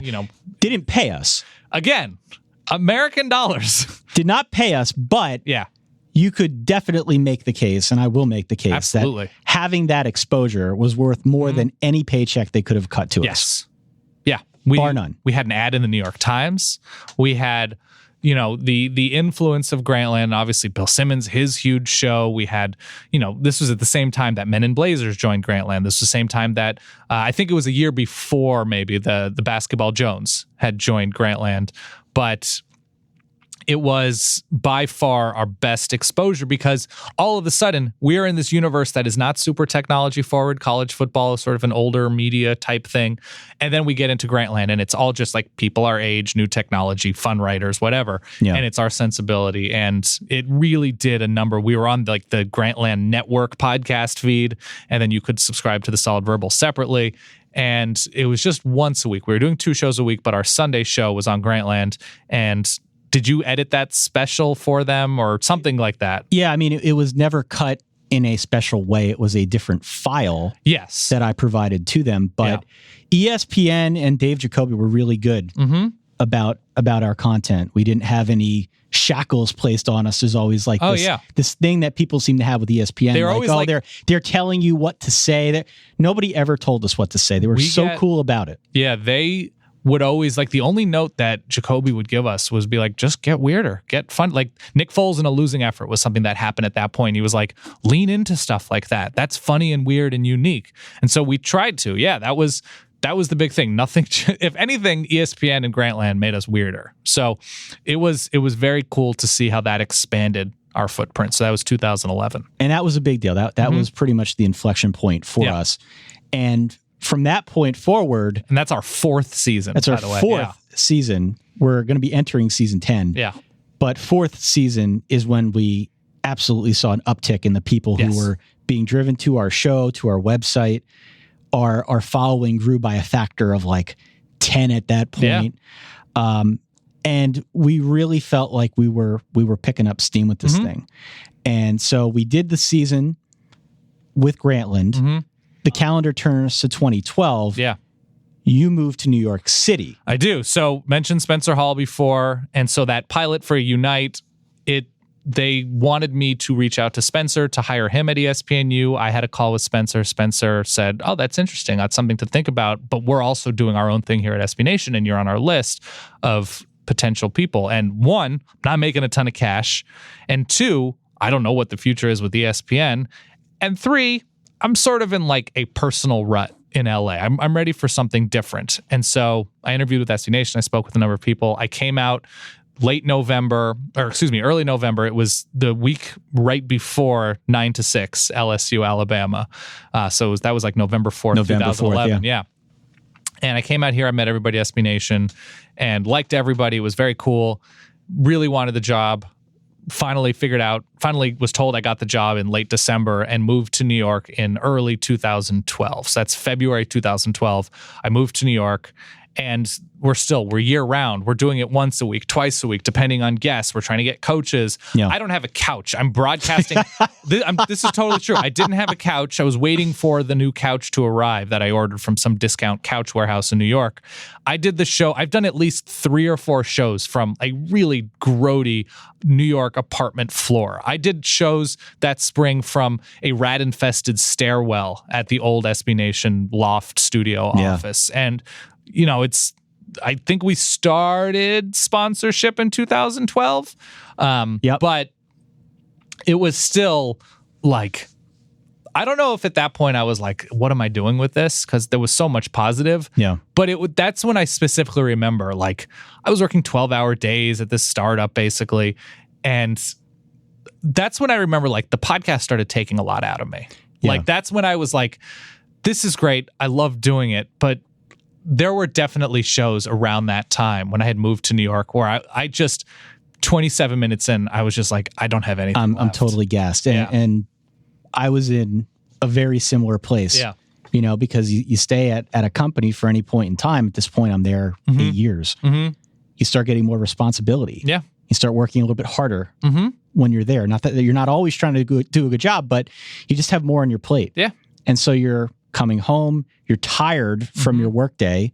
In your case, sometimes you're still at work, which was not always the most tenable situation for you. I'm sure a little bit uncomfortable. Yeah. Because you're not supposed to be doing that stuff when you're at the office. And I'm wondering the same thing, mostly in the off season for me. During the season, you're just kind of like in the ocean, you go with it. Right. But in the off season, you start having these thoughts. And I think it's common across anyone who does anything on the internet. They'll tell you, thinking about quitting, thinking about how this affects me personally is not something that comes about like once in a blue moon. It's something that comes about fairly regularly. Yeah.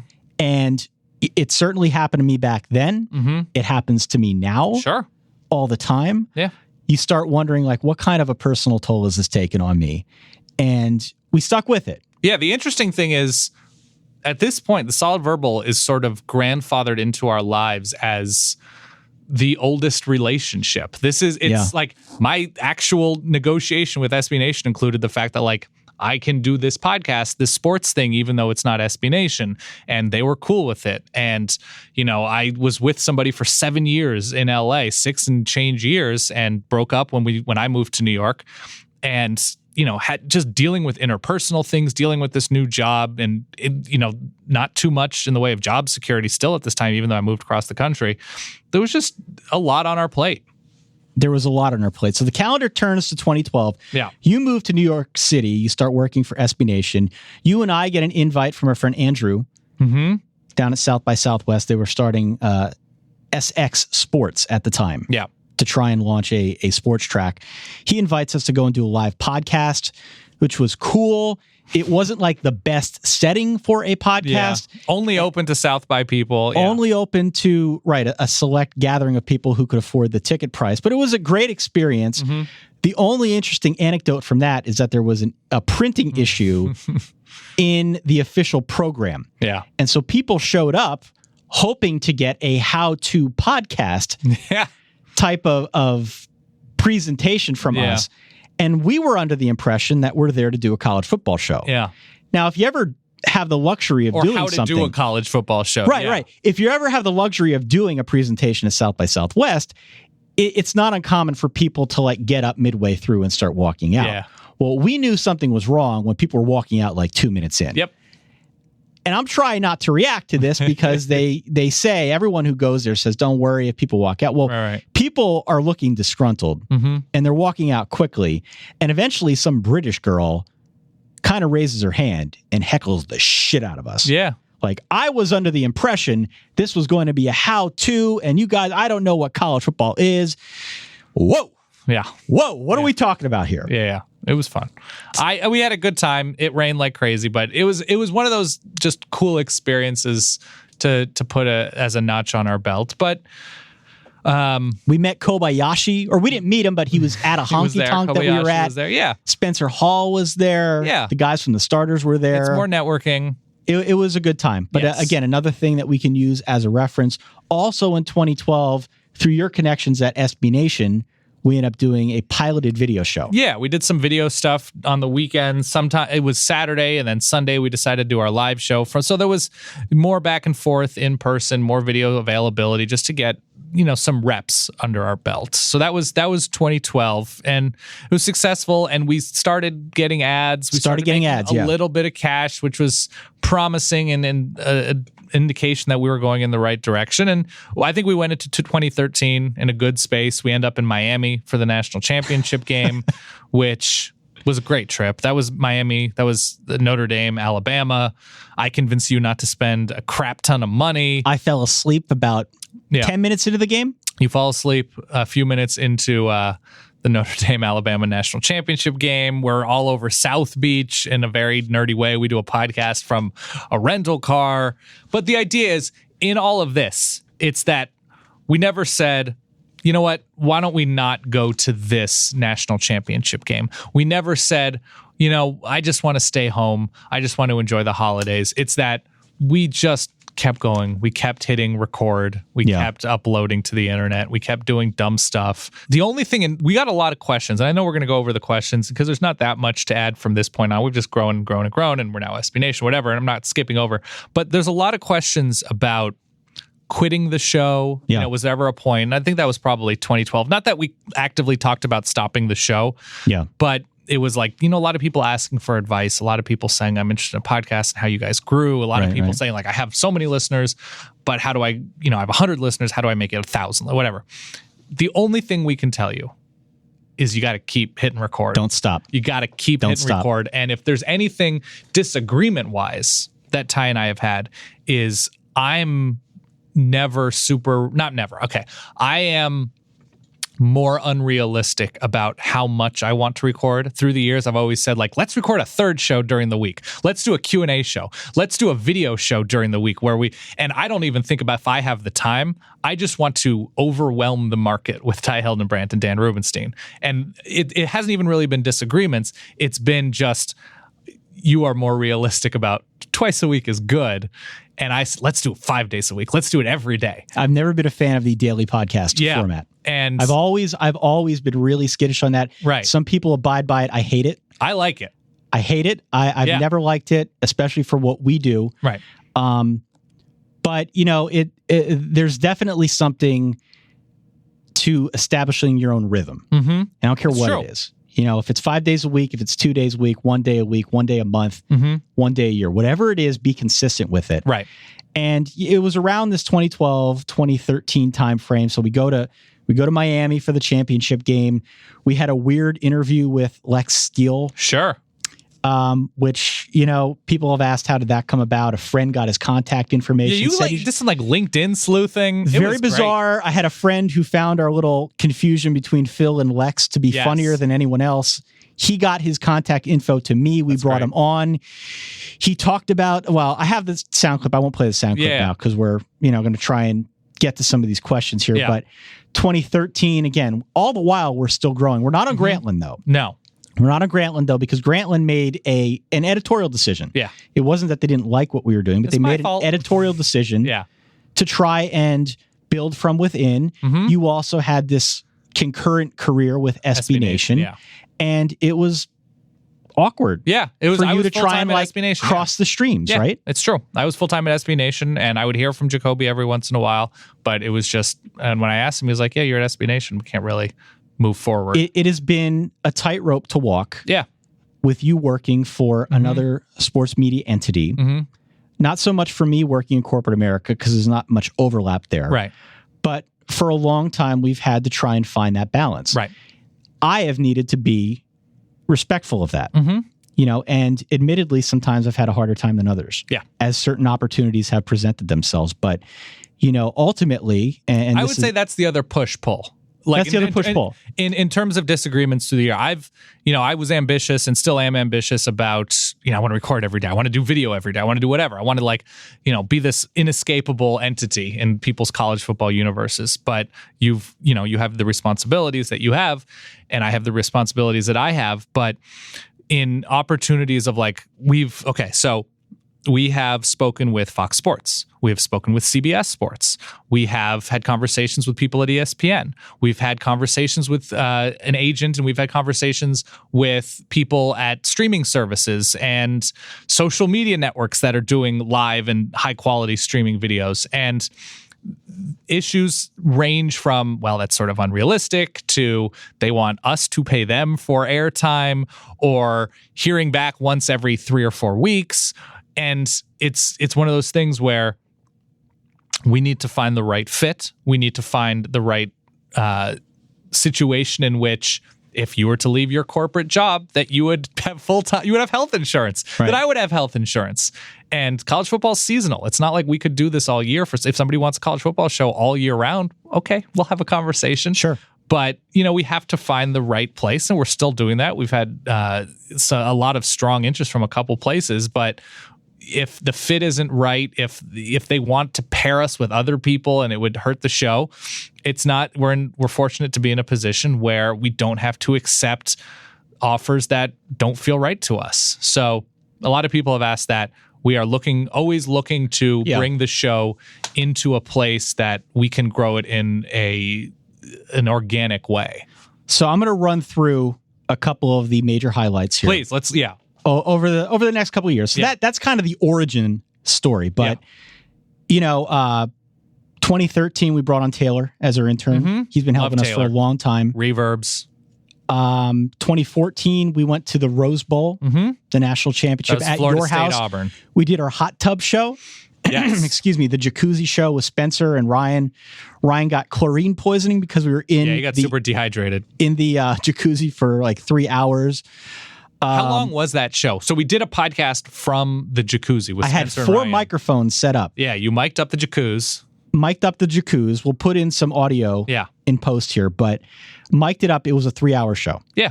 It was a 3-hour show that we did, and I think we cut it up into 2 distinct parts. But that's sort of indicative of what and who we are. Like, if you listen to the Paul Feinbaum show, if you listen to whoever, they're taking calls. It's straightforward. It's whatever. We're doing shows from jacuzzis. We're doing shows with Lex Steele. We're trying weird stuff that no one else is necessarily trying to do. Yeah, we're doing Google Hangouts for my parents. Like, we're going really, for it. really weird stuff. Yeah. If there is a technology platform out there, we are on it. So 2014, the big thing was hanging out at your place in Rose Bowl. I get to meet your family, hang out at the house that you grew up in. Yeah. We do a bunch of shows out there. 2015, we go back to South by Southwest again, did a podcast with Bruce and Spencer. Yeah. Hung out at the Four Seasons, got to meet Bill Simmons, tell him that we were on his podcast network. You employed us but didn't pay us, and it was awesome. It was all cool. It was cool. We also in 2015 announced kind of this loose partnership with SB Nation, which people have also asked us about. We're not part of SB Nation. We've gotten tweets, by the way. No, we're not part of SB Nation. It's a distribution deal. It's just, I work here. We all like each other. Let's all, we put our show on the Chorus platform. We've gotten tweets of like, I don't know, you guys just aren't the same since you went to SB Nation. Let me tell you about how many notes I've gotten about the content of this show. Positive, negative, wondering if it's still happening. 0 notes. I've gotten 0 opinions about what we're doing here and what we should or shouldn't be doing. It's full autonomy. So if we're not as good as we used to be because we have a distribution deal with SB Nation, it's only our fault. It's entirely our fault. It's 100%. We are just bad now. Also started a newsletter in 2015. And oh, by the way, I got married. Yeah, you got married in 2015. Apparently people are still upset at me for questioning the food at your wedding. It wasn't the food at the wedding. The comment that got people was not the food at the wedding. The comment that you made was that the food at the wedding was good. I didn't feel so good the morning after. Really? That was the comment. That was the comment? Why? You're only bringing this up now? That was a comment that did people in. Wasn't the music. That's probably my fault then. Wasn't the food. It was that you implied that maybe the food at the wedding got you sick. That's fine. I make a lot of bad food decisions, so it was probably my fault. But everybody still loves you. Yeah. I'm mostly playing this up for show purposes. Sure. We did a live show in 2016 at the National Championship. So we're originally with a company called Podcast One for advertising. And then we found a company that was a better fit for us in Midroll. Midroll. And we've been with and have been very thrilled with Midroll since. And they've been great. They provide us with advertisements and whatever. And a lot of like when Ty and I endorse a product, we have turned down products like gambling sites and financial advisors and stuff like that. Just like, we're not going to try to convince people to trust this weird startup we know nothing about with their money. So when we endorse things like, for instance, do we have a sponsor for this show? Is this a good Proper Cloth? Yeah. Yeah, we have Proper Cloth. I wore a Proper Cloth shirt yesterday, and it was super. It fit me really, really well, and I'm going to wear it under suits. And I don't know anything about suit shirts, and they said that, hey, here's a suit shirt that's going to fit you really well. Would you like to try it on? I say yes, and it worked. And the mattress that I got for free has cured me of whatever woes I had going on physically when I was asleep on the old mattress. So we tried to like actually... I'm wearing an MVMT watch as we speak. We try to actually use these things before we endorse them, but mid-roll's been great. And as the show has gotten bigger, we have made more in the way of ad revenue off this. Now, people always ask me specifically, well, when are you going to quit the mysterious day job to do this? I don't know if that will ever happen. Right now, we do well enough, like it would sort of be a pretty good part-time job. Yeah, it's a nice for one person. For one person, it's a nice part-time or like a chunk on top of your income right now. But by no means are we ready to leave. It is not something that would be a financially sound decision, especially for both of us now that we are both married. Yes. Both have to think about someone else beyond ourselves. So, but that was 2015. Although I'm always looking to become a kept boy. Right. I'm always looking for that. Yeah. 2016, excuse me. So we did a live show at the National Championship. We did our Verbies mega production, which I'm still very proud of. So great. Not actually at Radio City Music Hall, but took 3 weeks to be exact, to try and mix that guy up. We did an SB Nation radio show every morning, every Saturday morning. It was on the SB Nation radio waves after SB Nation acquired Yahoo Sports Radio, gave us exposure to a different audience. And then there's all the stuff that we did over the last year. You know, we did a first paid live show at Hill Country Chicken in New York City. You got married, and we're going to be doing another live show in the coming week, plural. Which we're at time of recording yet to announce, but we've got our show on Spotify. We're going to do a new logo. We're going to do a new site. We're going to do some new shirts. Is there, so not to cut you off, but this seems somewhat related.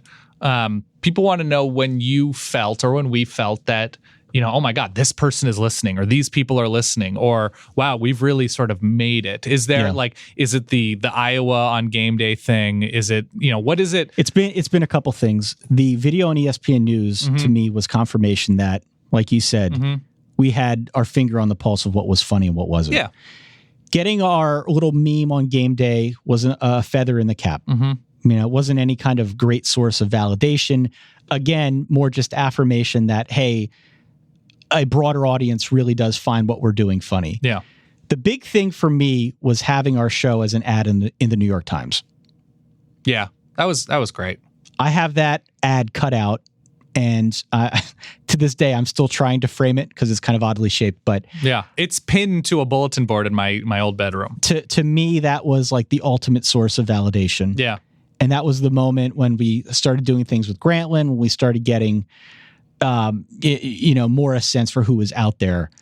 That to me, I think, was a bigger deal than any one person emailing in. I'm always sort of taken by any media member that listens to us.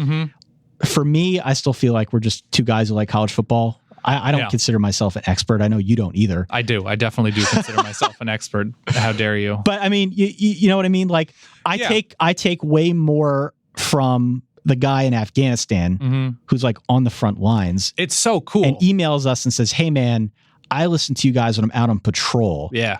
Than I do any media member. Please who don't writes, do that, by the way. Yeah, right. You pay attention. But I mean, that to me is really meaningful. Yeah. And I don't care so much about who listens. I care more about how we affect the people that actually do listen. Yeah. And so whether you're out on patrol or you're out like Stephen Godfrey cutting his grass, or if you put us on in the same room as your child who's trying to fall asleep, I am fascinated by those little stories about how we connect with people more so than I am the actual people. So, yeah, the things that mean the most to me as for our reach with the show is like when I get stopped on the street. There was a guy who took off his earbuds on the train, the New York City subway, who saw me on the train, took off his earbuds and said, "I'm listening to you right now," which is weird, but at the same time, so cool. It was so cool when Katie the Capper, Katie works at Vox Media. She came on our show a couple times, and she was at her then boyfriend, now husband's place with his roommate, and they were listening to the show while they were cooking. And Katie was like, "Oh, that's Dan. I was on that show. I was on that podcast." And he said, "What do you mean?" He was like, and Katie was like, "Oh, I'm Katie the Capper." And that blew his mind. Those are moments where I'm like, we have infiltrated. Yeah. And it's so cool to hear that like we're part of people's lives, whether you said like serving overseas or just like walking around New York. The military one gets me. Yeah. And, I don't have any... We've heard from coaches that listen. That's like so weird to me, but it's cool. Yeah. I mean, I don't have any connection otherwise to the military. Everyone's thankful for the troops and all that, but... Especially Cam Newton. Of course. Yeah. But, I for some reason, that kind of connection has always been something like, wow. And whenever I have these thoughts of like, maybe we should pack this in. Right. Maybe I'm doing this for naught. Right.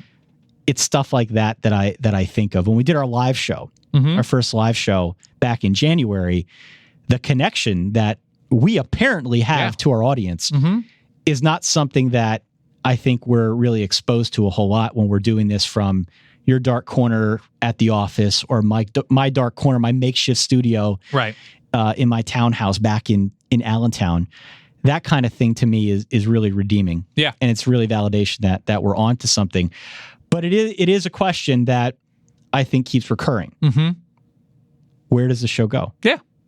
Where does the show go? Where do you see the show going in the next year, 2 years, 3 years, 4 years, 5? I don't know how many years. Right. I don't know if either one of us can answer that, but where is it that you hope to take this now, and how often do you think about whether or not this is something we should keep doing? I never doubt it anymore. I want to. It's just fun for me. It's not really too much work for me. But you do more back end stuff. I do more of like the booking of guests and the networking to get people on the show and figuring social out media, social media stuff, and like coming up with the weird games we play in the off season. That's a lot of what I do. But Ty obviously contributes a ton to that as well. I would like to keep doing live shows. I'd like to keep doing a couple shows during the season, every show, a weekly show during the off season.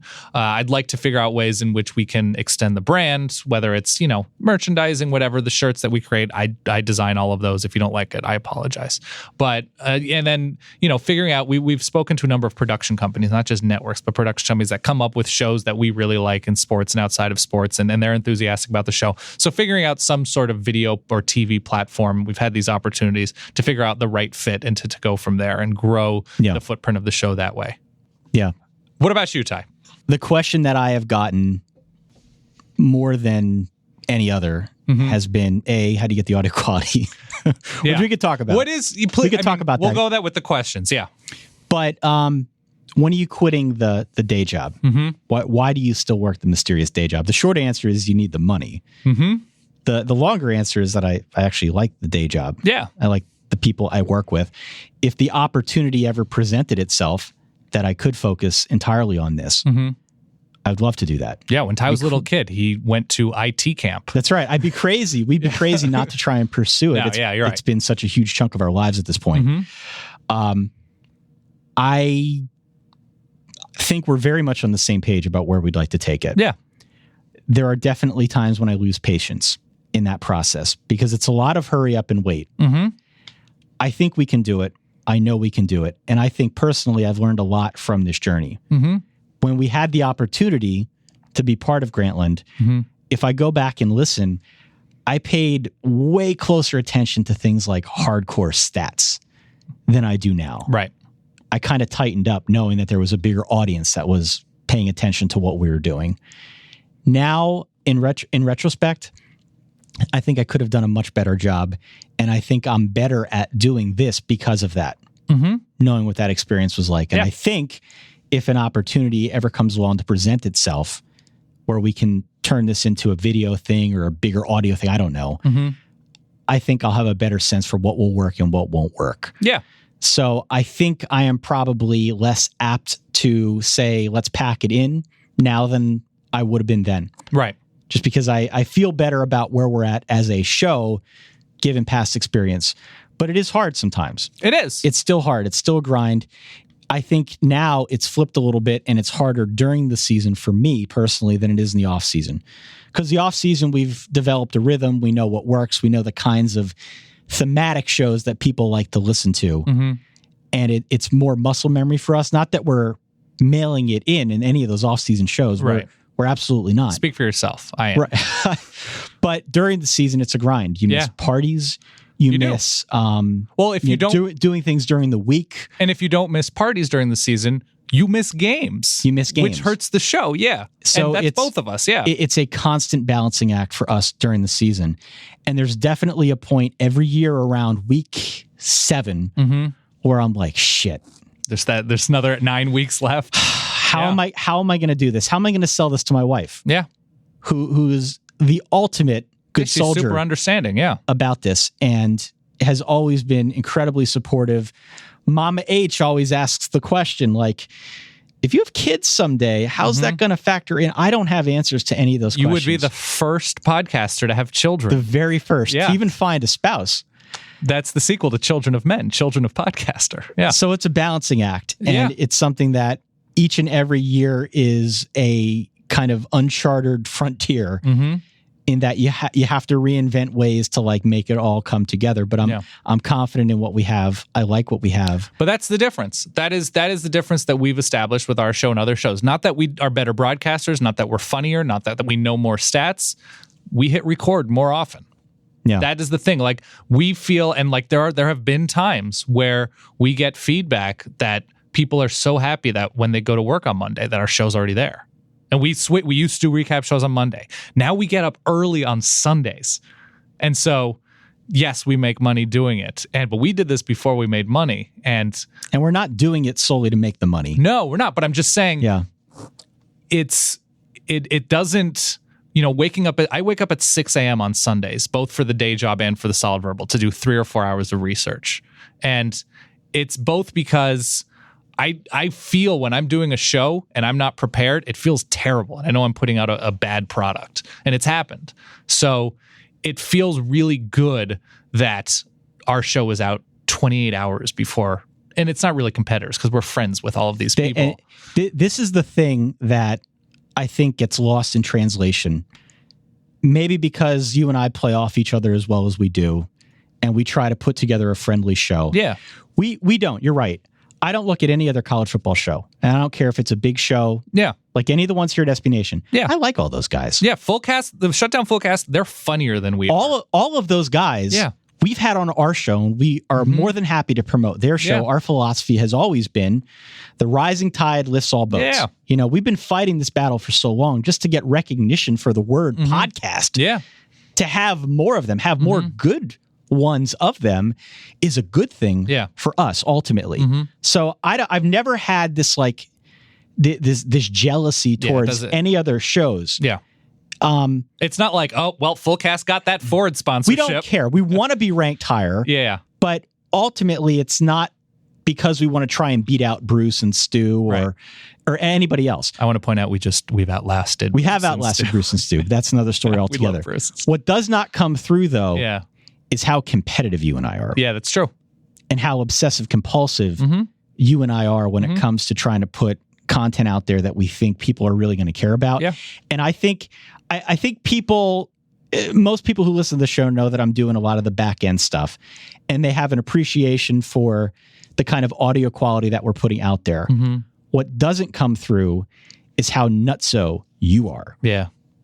How nutso you are for trying to put something out there that's a little bit different, a little bit quirky. I don't know why people don't give you credit for that. It's cool. But people don't give you enough credit for that, Dan. You very much kind. are a creative engine that gives this show a dimension that I couldn't give it on my own.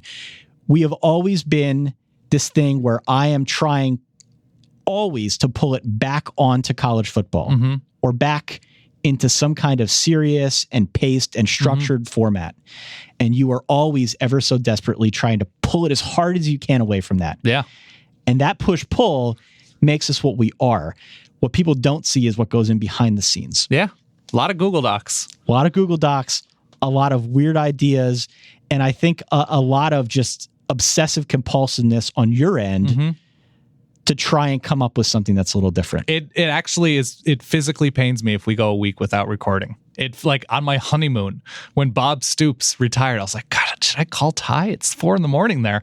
But yeah, no, it's totally true, and that I want to outwork everybody. We have had conversations not just with like production companies on the video front or wherever, but also with like podcast networks, because podcast networks have blossomed. And one of the things that many podcast networks will tell you if you go and talk to them is that they can help you with the production of your show. Yeah. Right? They can help you. Yeah. And for that, they'll take money. Yeah. They'll take money, but they can help you. And they do a good job. There are a lot of really good ones out there now. But it requires you to turn over those keys. Yeah. Not a chance. And I've considered it as like, oh, you know, it's hard for me during the season to try to manage life and the show. And the thought of turning over those keys is painful. Yeah, I'm sure.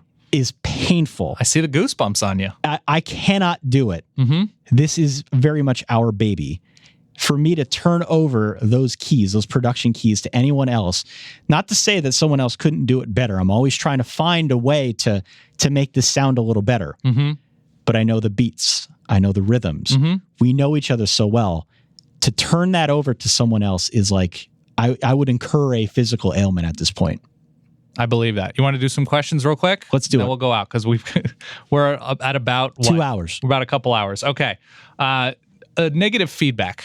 How do we respond to it? How did we respond to it initially? I can answer this that I used to be way more of a dick, both via email and social media. Our Twitter account is much tamer now. Yeah, I take it personally because we put so much time into the show.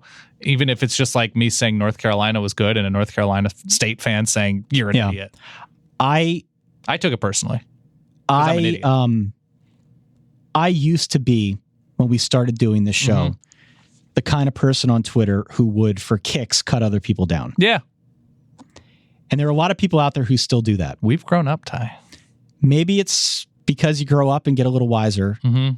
Maybe it's because we've been doing this for a while now, and we kind of know what it's like to be on the other end of that. Yeah.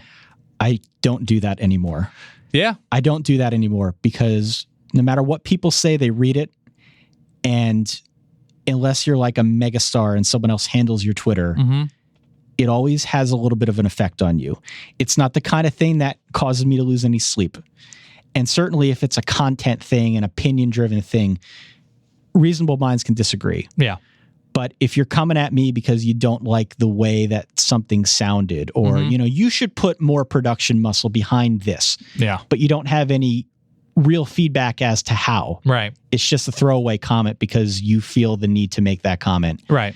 That's the kind of thing that ultimately pisses me off more than anything else. If you disagree with me, if I missed a fact, then hey, what are you gonna do? I mean, that's just the way this goes sometimes. But you mispronounce a Polynesian last name. Like, yeah, I mean, that kind of thing happens. I will try. Believe me, I will try harder next time to try and get it right. If I make a dumb mistake, that's on me. But if it's just a comment to try and like assert your dominance over us, or you want to try, like, that's the kind of thing that it's like, go away, dude. Right. You know. Favorite guest? Oh, God.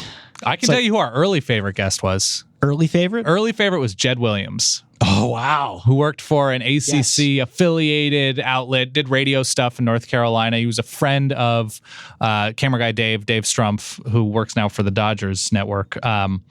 Just an ACC machine. And I think we contacted him once. We didn't hear back from him. That was cool. Whatever. We don't hold anything against him. But so great.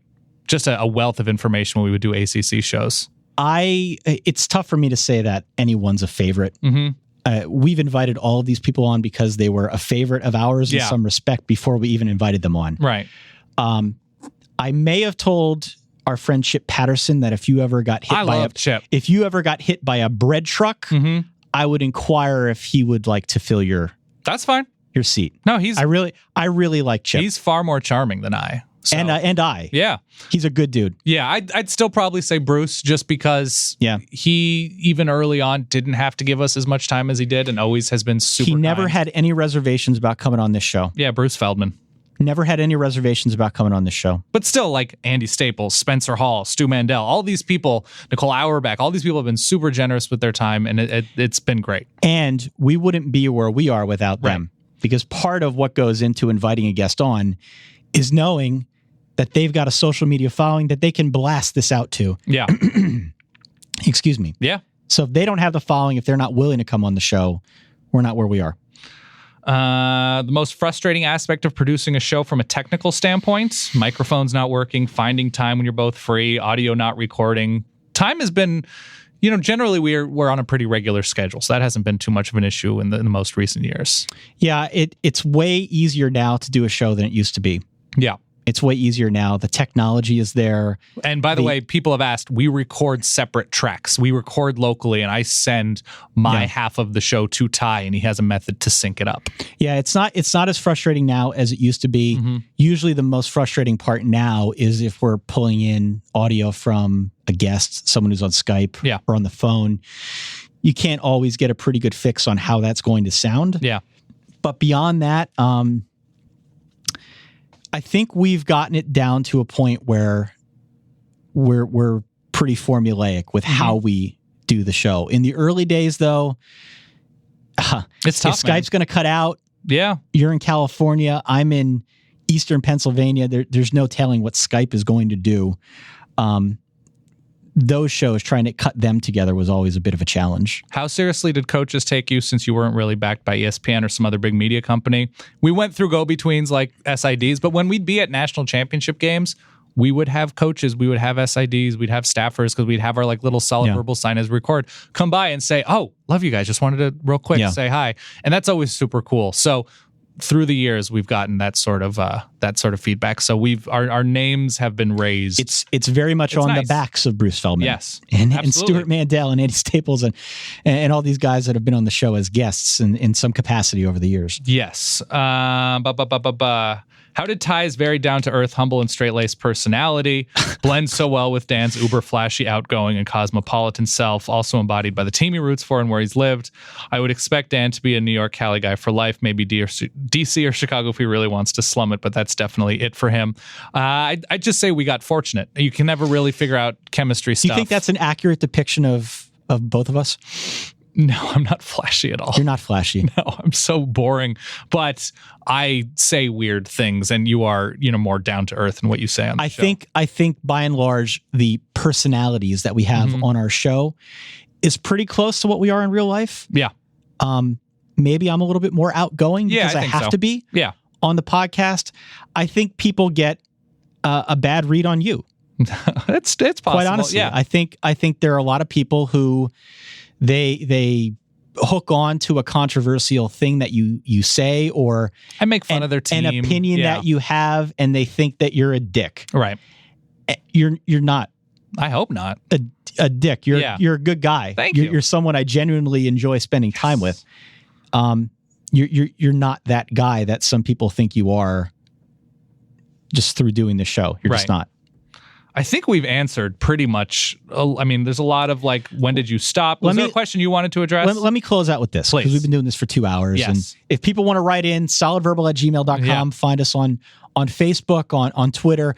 We got a bunch of other questions that we will go through wherever you post them. Mm-hmm. Facebook or even the Reddit subreddit would probably be a good place to just put them all down, or email. We'll try to answer all these because we're trying to make a little event out of this. Yeah. But go to one of those places. Let us know if you have a question. Yeah. What have you learned the most from doing this for 10 years? 2 things that I've learned the most. I have a much better time on the show, in or outside of the season, the better prepared I am. I think I'm good off the cuff, but I'm better off the cuff when I already have less sort of my bullets ready, whatever, for lack of a better term. That when I am studied, or Dan's in here with a loaded gun. Yeah. When my arsenal, when my weaponry is good to go, I do a better job. And sometimes I don't have time for that, and it shows. The second thing is, when we really zeroed in on the fact that we want to produce a really, really good show that happens to be about college football. When we zeroed in on that, when we're just like, let's do a good show. We could be doing a knitting show. We could be doing a food show. I mean, sometimes we do a food show. We could be doing a fashion show. But it's the idea of let's put together a really good concept and our canvas is college football. Or our canvas is podcasting and the subject is college football. But the idea of let's do a really good show that happens to be about college football, not let's do a college football show. That to me was like the big realization of where we should go and what sort of fuels me now. Yeah, I mean, I could probably talk until I'm blue in the face about digital media and podcasting. And in truth, we were there at the very beginning of podcasting, which is probably a big part of why we're still doing it now. Yeah. And why we've grown as big as we have. So I could talk about that in some other medium, I'm sure, if people are interested. The thing that I have learned most is really about identity. Mm-hmm. Two things that I think I have learned. First, when I started doing writing, when I started doing any kind of sports media, I always wanted to be the funny man. Okay. And no matter how hard I tried, I always ended up being more of the straight-laced, traditional pacer. Mm-hmm. The host. Of a show. And I always tried to be something else. I always wanted to be something else. I always wanted to be what you are. Okay. And I never could pull it off. And it's not to say I'm not good at it or couldn't be good at it.